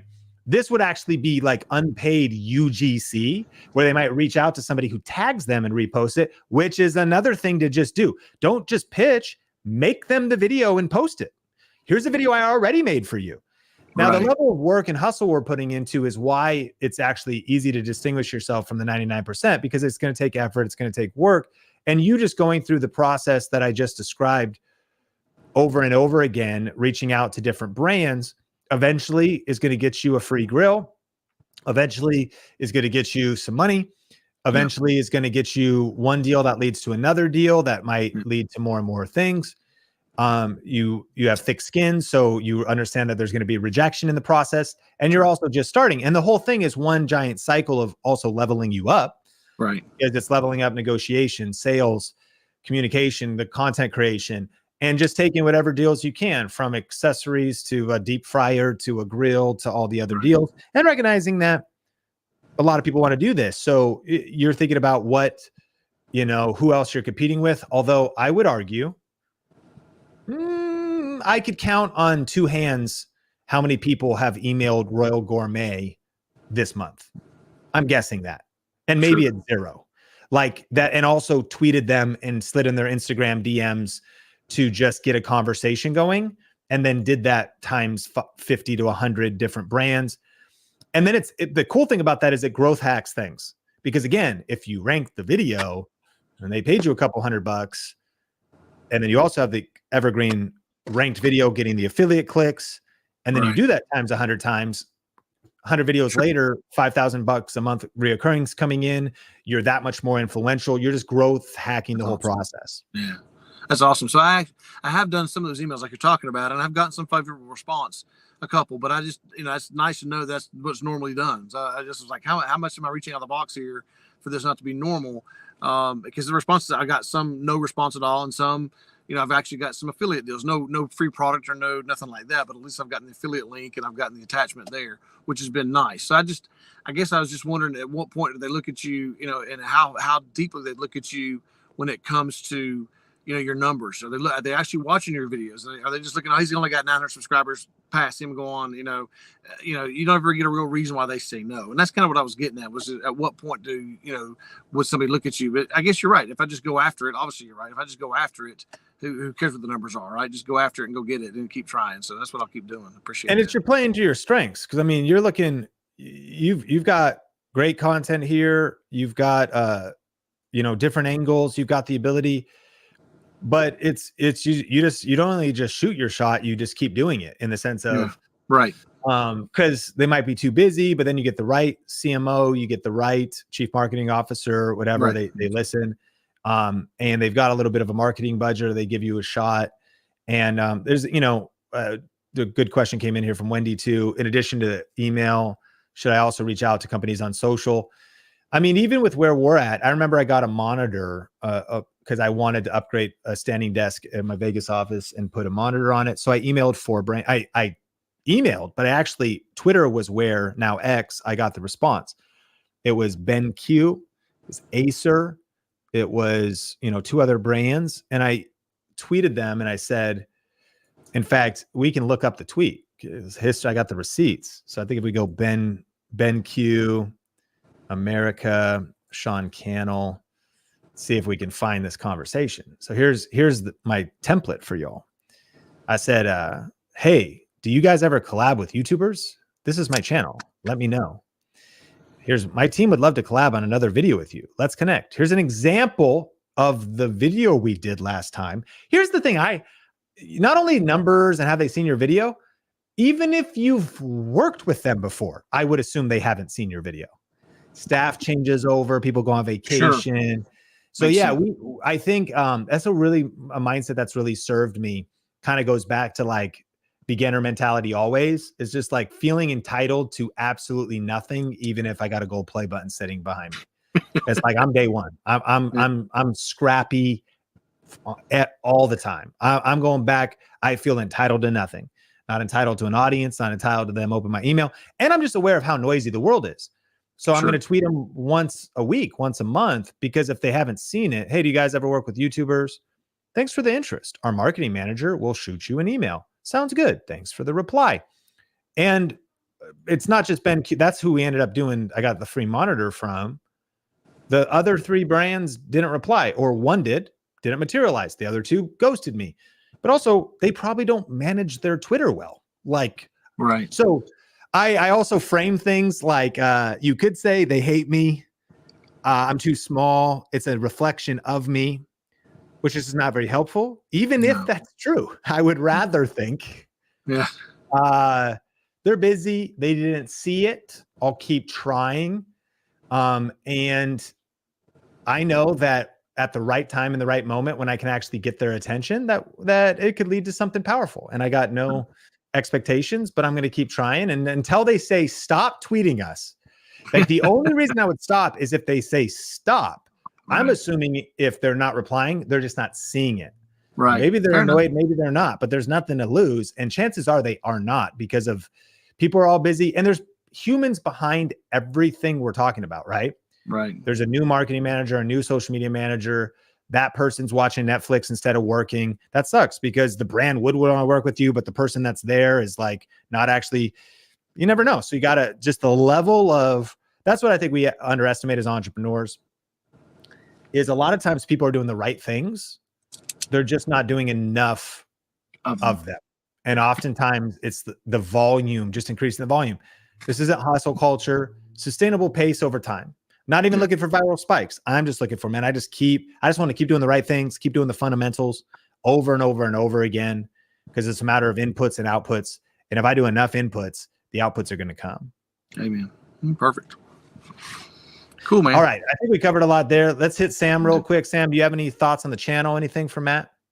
Yeah, absolutely. I can bring up the channel really quick. I want to make sure we don't miss that last point though, because that's one of my favorite conversations is talking with brands.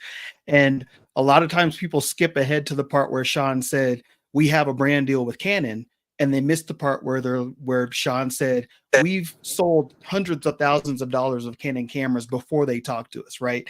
And so one of the biggest things is like, make the video, because you get a few things out of that. You get, number one, a form of influence surfing by using their brand.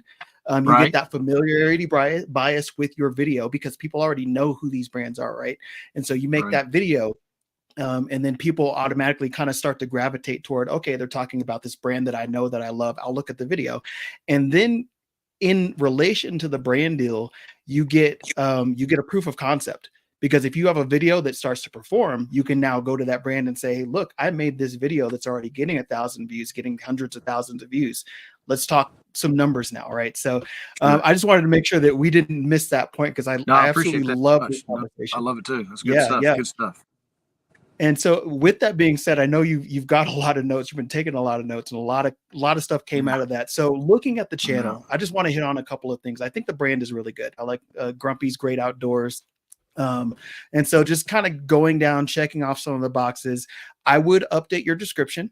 You've got this welcome to Grumpy's Great Outdoors, this first line here. I don't think that's necessary. People know that they're on Grumpy's Great Outdoor channel. So I would just start with the here at Grumpy's. I'll be cooking different cuts of meat, some raised right here. I mean, maybe optimize that so that it shows up as one complete statement here. But thinking through the value of the channel. Why are people here? What are they going to get from the channel? And optimizing that in a nice kind of almost tagline statement is a place that I would start. And then the next thing, because you're talking food. So looking at your thumbnails, I think some of these are good. I think some of these need some work. But when we're looking at kind of the thumbnails for the food industry, it really is about the food, and it's about that experience. What do I want people to feel when they get to my channel, when they see my video, and ultimately you almost want that feeling of like, if today is my last day on planet Earth and this is my final meal, I have to eat whatever he's serving me in this video, right? That's the ultimate feeling you want. So I would start to look at food photography. Maybe if you get into a course, or maybe just look on YouTube. What are some good videos for good food photography? And you've got some decent examples here already. So 1 month ago, you did this Texas comes to South Carolina. This is a good looking plate of food that gets covered up by some elements here. So you've got the Lewis Barbecue logo. You've got this statement on the thumbnail that actually is repeated in your title. And so that's one thing that we would suggest to people. You don't necessarily need to repeat the title text in the thumbnail. If you're going to do text, make it something that that complements the title, so that it's kind of this funnel view of the title. The thumbnail stops the scroll. It gets me a little bit curious, funnels me down to the title that gives me a little bit more context and maybe a promise of value. And then of course you click on the video, it gets you into the hook, which delivers on the promise, the content that then further drives that down, right? So thinking through your thumbnail title packaging in that respect, but I would say really dialing in the photos that you're using as well. And so you got some videos that are doing pretty good. This grilled greatness, the smoked bologna, 423 views. And I would almost wonder if you could get more views on this video just by bumping up the saturation and the contrast of this thumbnail, because it's really washed out. And then looking at your most popular videos as well. So Success Leaves Clues, these dino ribs, very, very good photo. Saturated, looks juicy, it looks really good. A simple photo, and that's really what you want. When I think about competitor channels, people like Cowboy Kent Rollins, or there's another channel like Guga Foods, and they're really masters at these. Have you heard of them? Oh, know them well. Know both of them really well. Oh yeah, definitely. Know them really well. There you go. And they're masters at that presentation. Oh, the videography is phenomenal. I agree 100%. Videography is phenomenal, but just the initial presentation, the packaging around this is what you're going to get in this video. And so if there were one spot that I would say leveling up your channel, I would look at the food photography and those thumbnails there. So does that help? Absolutely, absolutely does. I mean, I try to make these thumbnails get better and better as time's gone on. And then I get one that does really well and the next one doesn't do. I'm like, what's the difference? It's just the nature of the beast, I guess. But yeah, I think I've tried to improve that. I actually took a creator course with photography just online, but I've not completed it yet. So I'm trying to do that kind of stuff. I'm very, very well aware that my videography and photography needs to be improved. So thanks for that. It gives me it lets me know I'm going the right direction. It's always nice to hear somebody else say the same thing you're thinking, or give you new ideas that obviously is very experienced and successful doing it. So thank you for that, Sam. Appreciate that very much. Absolutely. And the encouragement here is that your channel's new. I mean, you're only at Yeah. 66 videos uploaded, 900 subscribers. And so Right. you've got tons and tons of room to Right. grow. Right. And I see nothing but growth and success if you start to implement that. So really, really good job. Thanks very much. Appreciate that. Thanks for your time today, Yes, guys. sir. I appreciate it very much. Yes, Thanks sir. for your help. Appreciate Thanks, Sean. you, Matt. Appreciate you. Thank you guys very so much much for jumping on. Thanks for having me. Thank you very much. Man, future is bright. Sam, takeaways from today's conversation. I'm going to hit some Q&A in just a second, but before we let Sam go, almost at the top of the hour, any takeaways? Man, takeaways. The mindset piece, I think, is one of the biggest things. And those ebbs and flows of YouTube that when you're just starting out or even a few years in, you're not ready for those. And so just knowing that you got to keep going. Those are the channels that succeed, are the ones that don't stop and continue to get that 1% better, that student mindset. So that's a big takeaway for me. So strong. Well, I appreciate you. You added massive value today. Give it up for Sam.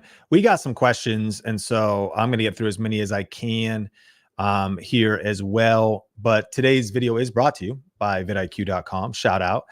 vidIQ.com/think. You know, one of the things that vidIQ does, and it's really cool. They have they integrate with your channel, so they can pull stats, they can pull those details. But then you can get advanced chat, and you can have advanced on the AI coach. And by the way, not only do you get just a one-day trial for a month at vidIQ.com/think, link in the description, but vidIQ Boost is $20 a month right now. So if you're believing in your channel, based on my channel, what video ideas do you have for me? So it looks at your channel, points you to top 10 essential tools for YouTube beginners 2024. And then it gives you a little description, the length, the target audience, how to create engaging thumbnails, best budget cameras for YouTube in 2024. Awesome. But you can also have other prompts like, how can I tailor content to boost engagement and retention? So that's a conversation. They're pulling in ChatGPT, but they're layering their own programming, and they're layering their own developers. You know, people are making all kinds of AI assistants where they take the heavy lifting of something like a ChatGPT, but then they specialize it for one, how creators would think and YouTube creators would think, but two, based on the data of your channel. But more than that, even going to like the daily ideas tool, this also is personalized with predictions of view predictions. So you have very high, then it goes down to high. And this is again, based on our other channel, Think Media. A microphone with autofocus? That actually makes me want to search that. I'm like, why would a microphone need autofocus? Is it even a real thing? But let's see, top 3 cameras for street photography, real truth about using the iPhone 15. Now, what you do here is you can heart the ones, mastering thumbnails and quick worthy titles, always good. So I can add that as a saved idea. This is the best camera for YouTube videos. That's pretty fire, because if earlier on, if you remember, we were talking all about, we were talking about our awareness funnel, and I want to encourage you to watch the replay, because vidIQ is being smart. Sometimes you might be like, Sean, I'm looking at what you drew on screen here. It doesn't even make sense. It's a bunch of chaos and colors. All right, well, that's the point of vidIQ, because if we, rally over here, we can see, is this the best camera for YouTube videos? Find out. Mystery in the thumbnail. It's an awareness positioning. You're not searching a camera brand name yet. You're not searching. You just know you're searching for a camera, and there's a curiosity angle to this. Listen, it's a busy world. It's tough to think about the mental toll that knowledge work takes. So will vidIQ be a magic pill that just grows your YouTube channel for you? No, because you still got to shoot videos and do the work, but it's an assistant, right? And so anyways, shout out to vidIQ for sponsoring the video. You've got generate video ideas. In fact, talking to Rob, founder of vidIQ, we've been friends like 10 years now or something too. It's pretty wild. And so they're like dead serious on destroying the competition and, dominating this whole industry. And I don't know, you might've heard too, there's like other tools out there, like 1 of 10. It's all right. View stats is better. right? Or it probably will be better, but you could go like 1 of 10 search term. Okay. And what we're going to do, this is Google Trends. We'll go United States. Let's just go the past, 12 months. You could go like tube buddy, unfortunately they kind of been falling off lately. There's been different eras, and then you could go, what else? You got view stats. Okay. Mr. Beast new thing. There's some other ones like morning fame. But not that like trends are everything, but like if we just even look at like who's really out here. So vidIQ on the left side here is the green. View stats is the yellow. TubeBuddy's the red. 1 of 10 didn't even show up. So again, but half of the reason I share that is also like we're betting on developers. It's not just how good the tool is today, and it's great today. You're betting on what it'll be in the future. And he's like, we're working some long days. We're improving the tools, and vidIQ has such a head start. This is one of those things. If you were a SaaS founder, SaaS developer, software as a service, it's how are you going to catch up with MailChimp or GetResponse? They have years of code and of a head start. It makes it almost impossible. So I don't know. We'll see what happens with ViewStats and some of these other tools. But my point is, we were talking about this generate video ideas and like new things that are coming. This already, where their thumbnail generation is going to another level, title, tying it all together, and even pulling in. So you have some design elements being pulled in, and basically holistic video brainstorming and strategy empowered by AI. But I would never want you to invest in the theoretical, because again, oh, by the way, this already works. So if we were like streamline your video creation, I want to make a video with YouTube tips for growth. That's pretty generic, but what you're going to do, you got some related keywords, title, it's going to write your description, tags, thumbnail backgrounds, hook. Point is, upgrade to Boost. I'm already in Boost. Come on, outlines. So you already see the thumbnails getting better. At least it's giving you composition of the thumbnail too, that you then could start thinking about what would your shot composition be, all in one page from one prompt. Some related keywords, title, description, tags, hook. It's building out the outline, and come back tomorrow for more generations. So anyways, vidIQ, check it out. If you got any questions, let me know. vidiq.com/think. And as we land the plane with some Q&A today, dear God, we have a lot of questions, Drea. But it's only 1 hour and 50 minutes into the stream because we started a little bit late. So I'm ready to go. Lock and load. Here we go. Shout out to the super chats if you're still here. I appreciate your patience. Is it okay or no go to ask for comments in the video? It's fine to ask. I would say a 2024 best practice that you're seeing from top YouTubers. They're not introducing themselves. They're not giving a bio. They're not really asking for too much of a like or a comment. If they do, they ask at the end. I like to actually give a call to action to another video. So in the last 20 seconds of the video, I might say, but listen, it's one thing to make good thumbnails, but if you want to write good titles, click or tap the screen to watch my tutorial on that. Smash like if you got value.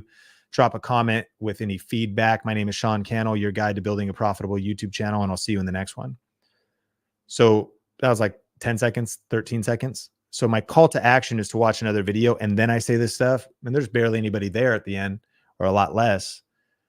But that's when I do it, as opposed to interrupting early on. Now, on our summit, Ali Abdal did mention that if you never introduce yourself at the beginning, you want to get into more of a captivating hook. But it's not a bad idea to also introduce yourself concisely with a little bit of clarity of what your channel is about and authority. I think that's still also best practice, and it's up to you. So you have a good hook, maybe a little quick logo sting, and then you're like, what is up? Sean Cannell here with Think Media, bringing you the best tips and tools for building your influence with online video.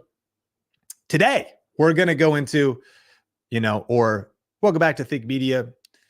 I know you shouldn't say welcome back, but sometimes it's kind of more endearing, like, because there's some new people there. But hey, what's up? Sean Cannell here with Think Media Podcast, bringing you unfiltered YouTube tips for building a profitable channel. Today, I am interviewing my guest, and you get into the content. So I think that it's not really a yes or no. It's when and where. You don't always have to do it. You can experiment. Great question. Thanks for the super chat. Andrew, would you recommend making videos that hit every level of awareness? For clarity on this, to bring us back to the beginning of our 5 levels of the pyramid, the 5 levels were unaware, problem aware, solution aware, product aware, and most aware. Yes, absolutely. And these videos also could be not all on YouTube. Like in a business journey, they might be on YouTube at this level. And then, product aware might be a website video. And then most aware might be a YouTube video, or it might be a video that just goes out an email, letting them know about the next thing you're doing or something. But even on YouTube, yes, you could make videos at every single level. And we talked about that over here. So watch the replay of this stream, because we talked about like what camera should I buy versus what camera would give me like a blurry background versus should I buy the Sony ZV-E10 or a versus video versus, much more insider awareness of, there's some great channels that are very geeky with camera tips, but you got to think about who you're talking to. In fact, one of the greatest secrets to how I grew Think Media was understanding this. That's why, again, this comes out of a book that you can't even buy for like less than $350. So I hope that you've been getting value out of today's video, bringing you info like this. It's called Breakthrough Advertising. Is that I realized a lot of my competitors were talking like down here. They were using too much insider language. It was like they were talking to their friends and their peers. And not that they were bad people, but they were kind of snobs. Not that that was their intent. It was just like, have you ever been in a conversation where people were talking over your head and you felt like an outsider and you were left out? So I intentionally was like, I'm trying to make complex things simple and actually talk to real everyday people and not just talk to other industry elites. And look at us now. So instead of just using insider language or technical language, I very intentionally realized I can talk to both. The best can talk to both. So it's just a lot of people aren't talking here. And if you're unaware or you're just problem aware, you still need some simpler language. So it's not only should you make videos at every level, you need to understand people at every level, because the creator who understands the viewer best wins. Sometimes the reason you're not resonating with the viewer is there's a disconnect. Like they're not following you, or you titled it a certain way, but then you started talking over their head. So your understanding of thinking about these layers of communication can absolutely impact your results. Thanks for the super chat. The second super chat. My other chat didn't show up. $7 total. I appreciate it. But we did hit it. So I notice my user engagement with comments is low. Is it okay to ask for them in the video? It is. I think also just accept that there was somebody who did some stats a while ago that like likes are only 10% of a video and comments are like 10% of that. So if we go to, I've got a video on Think Media that I think just hit 100,000 views. Let's look at the numbers. Okay. So it has 100,000 views and it has 5,000 likes, 5,500. It's not helpful that this is on screen, but okay. So I just posted a video 2 weeks ago, got 100,000 views, 5,500 likes. What is that? 5%? 1,000 comments, 1%. I'm sure there's others that do better than that, but there's some good numbers for you. So if you get 1,000 views, 50 likes, 5 comments.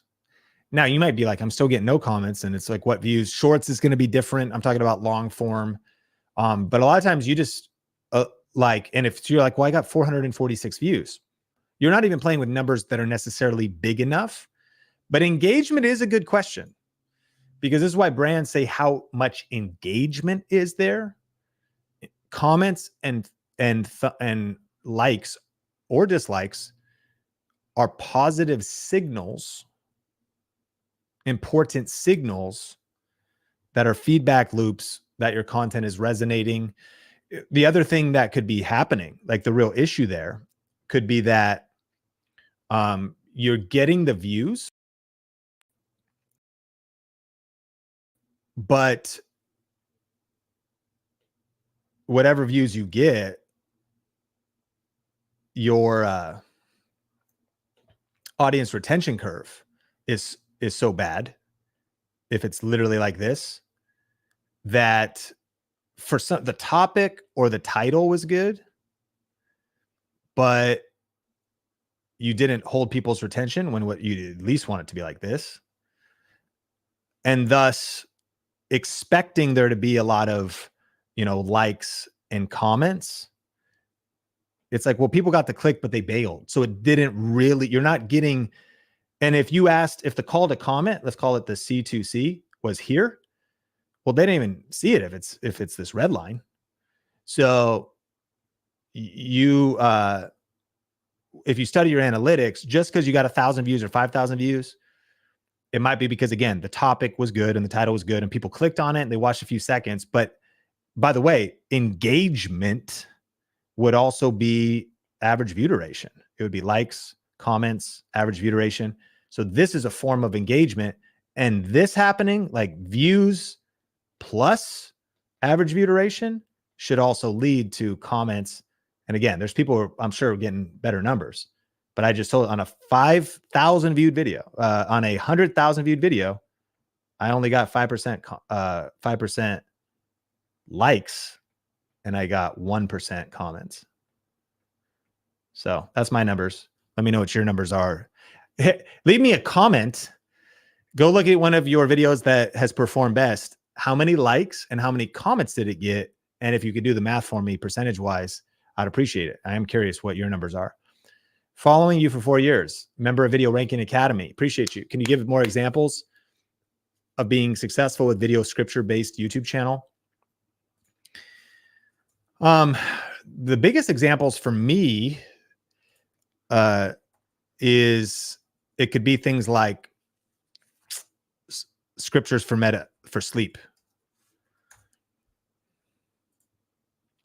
So it's gonna be tough to compete with places like SoakStream, but I mean, this has 1.6 million views, scriptures for sleep, 8 hours. What am I learning here? That's something to consider. I think you could also go like best Bible verses, all of these for athletes, difficult times, memorization, motivation. Then you click on it and then look at the actual video and you ask yourself, okay, so it's not even like it, a lot of it's going to be more faceless channels, and you might use AI, or you might be your own voiceover. So you want to go study out Bible scripture, channels. I think what's super fascinating, in fact, if somebody takes what I'm about to share with you seriously, you could really crush. There's a moment for AI right now. I don't know if you've seen like this Bible story stuff that's getting crazy. It's ridiculous. This channel, Bible Stories, it's only a few months old. If you really study the model, November, so it's about 6-7 months old, 8 months, 15 million views. So this channel's probably made anywhere between $20,000 to over $100,000 in ad revenue. And it's a voiceover. They use all your, they kind of, they just put a little animation on still images and some B-roll. They add the captions in. The voiceover definitely sounds like 11 Labs or some kind of AI voiceover. Stuff's legendary. Like this, the whole Bible, the complete Bible story, like you've never seen, 1.8 million views. So anyways, I think I don't know if you expected me to go this direction. Like that's probably why you're here, right? So I think this is, and we're living in it. Here's what's so wild is like, this wasn't even possible like 2 years ago. There's like, to come up with all of these images would have been such a ridiculous feat, but yet now these are prompts. And so if you're good at prompts and good at AI, by the way, it's learnable, they're skills. and then good at script writing, and then you come in. But I know some people might go like, this is trash, or they might be mad at AI. Here's what I think is the key. There's a human behind this.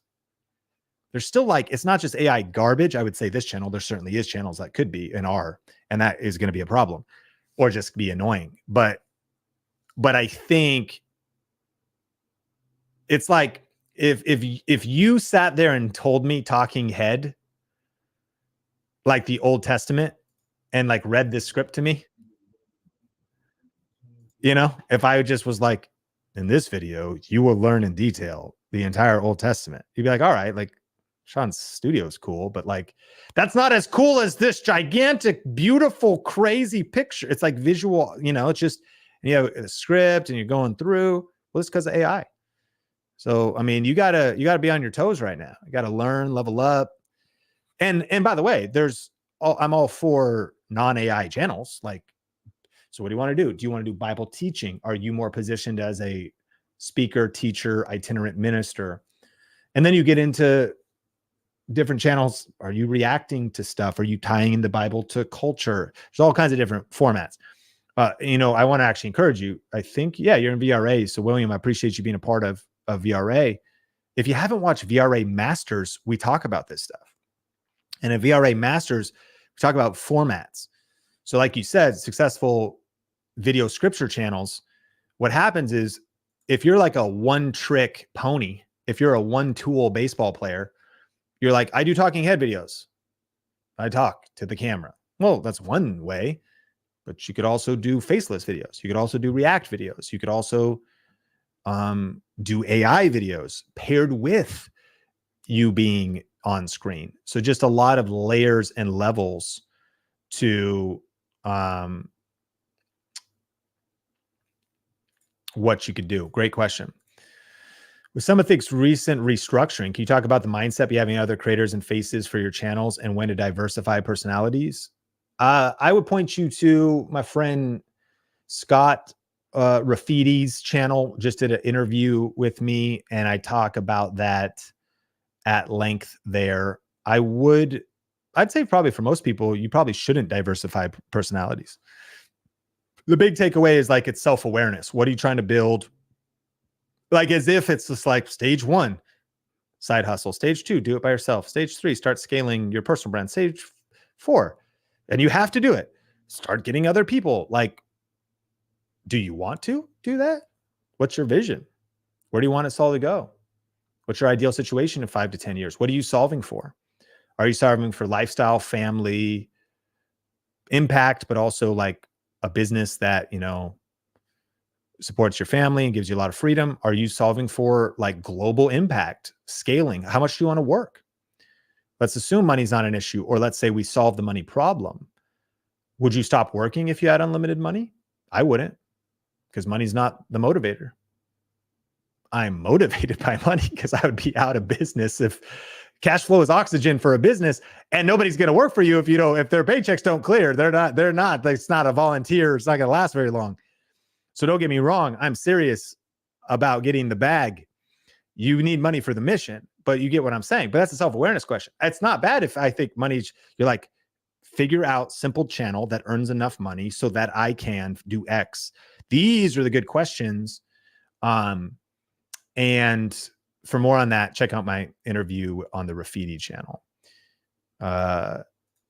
In addition to the email I sent, should I also reach out to the company on social? Absolutely. Reach out every possible way that you can when teeing up brand deals. Brian, my sponsor told me why they picked me was because of my demographics and my viewers. Look at those in your niche who have sponsors and affiliates. Yeah, I started this because like you just got to know there's certain times that things can work to your advantage. There are certain brands that maybe want to up their diversity. Maybe they're looking for females. Maybe they're looking for different ethnicities. Maybe they're looking for different ages. Maybe they're looking for, and it's never helpful to try to play somebody else's hand. My dad would always tell me, play the hand you're dealt. So it's not gonna be, if they're looking for, if they're like, we're actually just looking for creators that are 40 and up right now. That's what resonates with our audience. You're like, well, I'm not 40. I'm going to pretend to be and make, You just you literally have to play the hand you're dealt. And so while sometimes people might even think something's a disadvantage, it very well could be an advantage. Sometimes when event planners are filling their stages, the open slots, they're trying to fill with diversity. So sometimes, even though you might be like, man, I think I'd be really good there or something. So it'd be the same for a brand.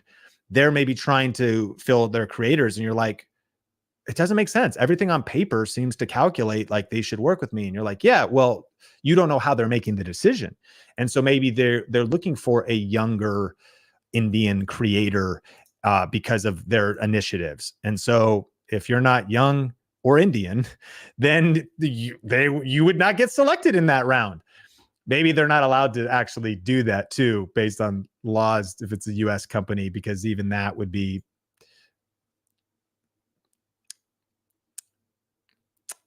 bias. I don't know, but they maybe wouldn't say it. And every once in a while that leaks out, I suppose, from different companies that do certain things. But if it doesn't leak out, those kinds of decisions go into things, and there's real people behind, trying to accomplish different initiatives, which leads to kind of like one of the best things you could ever do is go in to serve when it comes to brands, go in to understand, go in with smart questions, go in to understand what winning looks like. Sometimes we talk too soon. What are they after? Because, I don't have enough followers. They wanted UGC. They wanted user-generated content. They wanted high production value. They wanted the blurry background. They wanted better lighting. They wanted just somebody to make them. And what's wild is I think that a lot of creators forget that this is why you should up your video skills and subscribe to Think Media Podcast and the main Think Media channel, and up your actual video skills, because video production itself is a skill that you could get paid for. And not only now, when you're doing UGC, you're selling yourself, your talent and production. I happen to have ran a video production business, Clear Vision Media, 2009.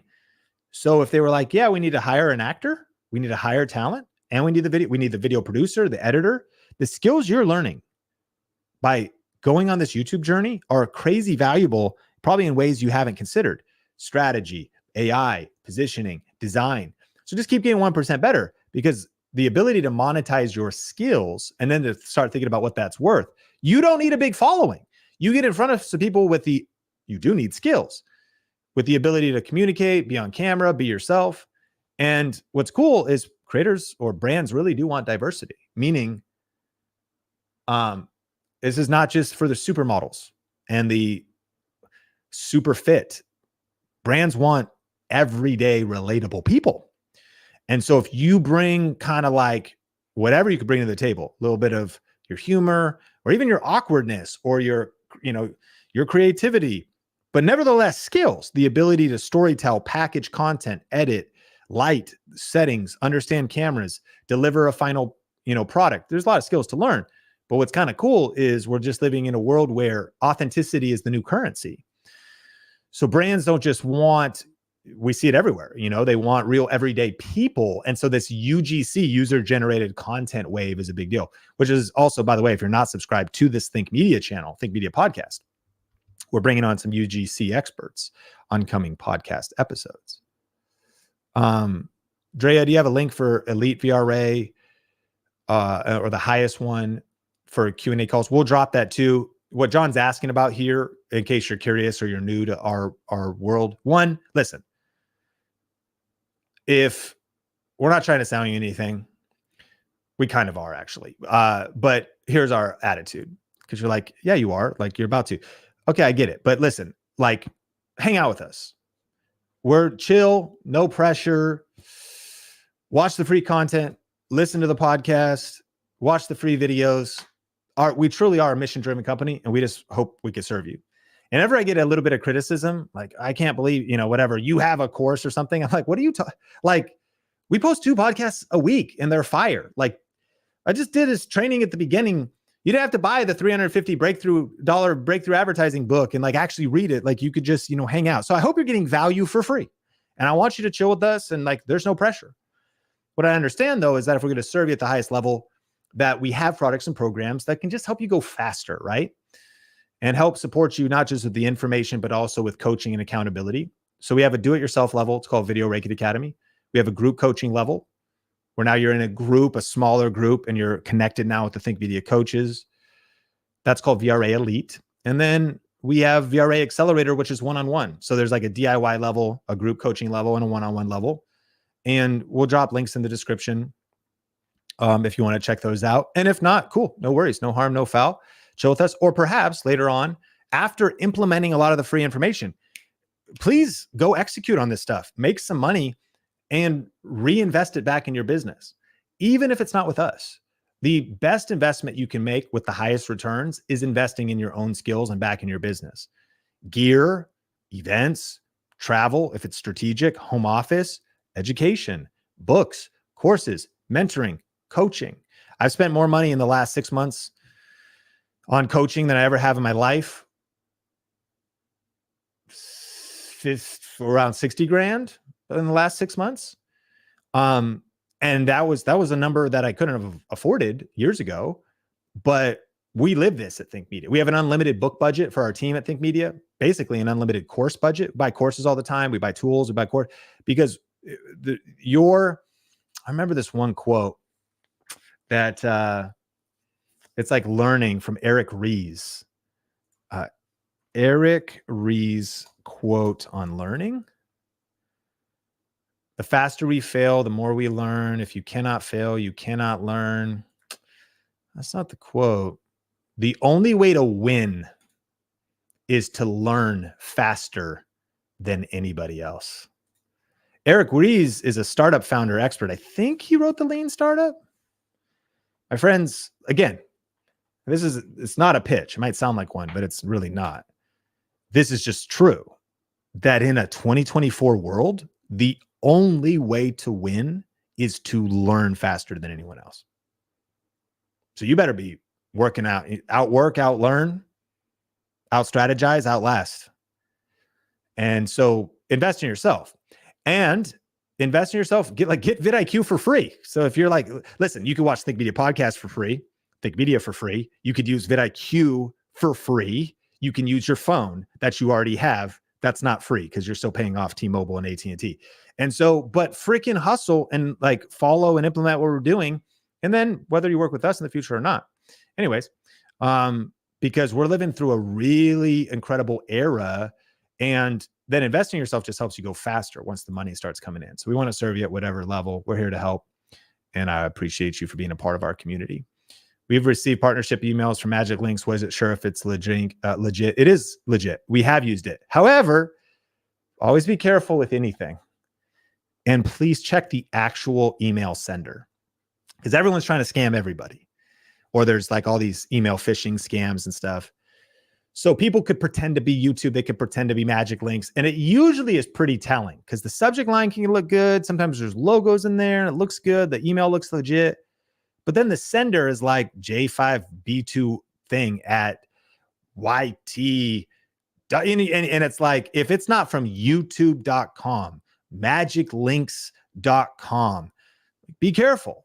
So Magic Links is a legit company, but be careful with any communications. You got to be sharp in today's world. There's all kinds of scams out there. Grant, is it similar to how you get sponsored by an airline if you post travel content?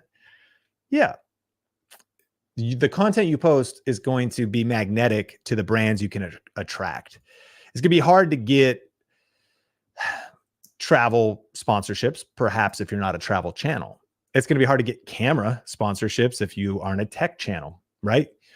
So one of the most intelligent things you could do, and we talk about this like in our niche finder course, is really think through your channel topic, your channel niche, and how that maps to your business endeavors and what's possible in the future. If you're positioned in a world where there's lots of lucrative affiliate and brand deal opportunities around you because of how it ties to your niche, your channel topic, you're just much better off than if that wasn't the case. And all of that thinking is best done at the start. It's why the first step in our system is reverse engineer. Start with the end in mind. Hey, we're almost through all the questions. Friendly Pharmacy, and then I got a super chat. Thank you. What what do you think about description links? I've seen high performing channels with very short descriptions and links right at the top of their descriptions. I put links at the top of the descriptions for whatever you want to happen. Thing one. I think it's important for newer channels because you want to reinforce with metadata, but it's not like the all-time fix. It's important for newer channels. You still need to make great videos, great title, thumbnail, follow our perfect video recipe. However, Sam said it earlier. It's like, let's still do tags and let's give YouTube and Google keyword phrases so we can reinforce and lay a foundation of what our channel is all about. Of course, once a channel's established, they could leave the description empty if they want. But then I also say, in a way, why would you? And it kind of depends on what you're trying to do. If you're just trying to go viral and that's the nature of the content and you have no call to actions in its AdSense, then maybe you leave it empty. But no, I mean, we talked to all kinds of people, as you know. So real estate agent, you better make it possible that your phone number or your email or your form is at the top because you're trying to get leads and prospects. So there's the practicality to the description. There's some SEO benefits to the description. But description length doesn't matter in the sense of like, going to get you more views or not, but there's a utility way of thinking about it. And Avadan, is that how I say your name right? I appreciate you. Thank you so much for the super chat. Much love. And thank you for being a part of our community and for the love today. Hey, I got a meeting right now, so I appreciate you. The only way to win is to learn faster than anybody else. I think that this replay would be really valuable if you're just jumping on. My name is Sean Cannell, your guide to building a profitable YouTube channel. It's been great hanging out for another Coffee with Cannell show. I can't wait to see you in the next one. Until then, peace and take care.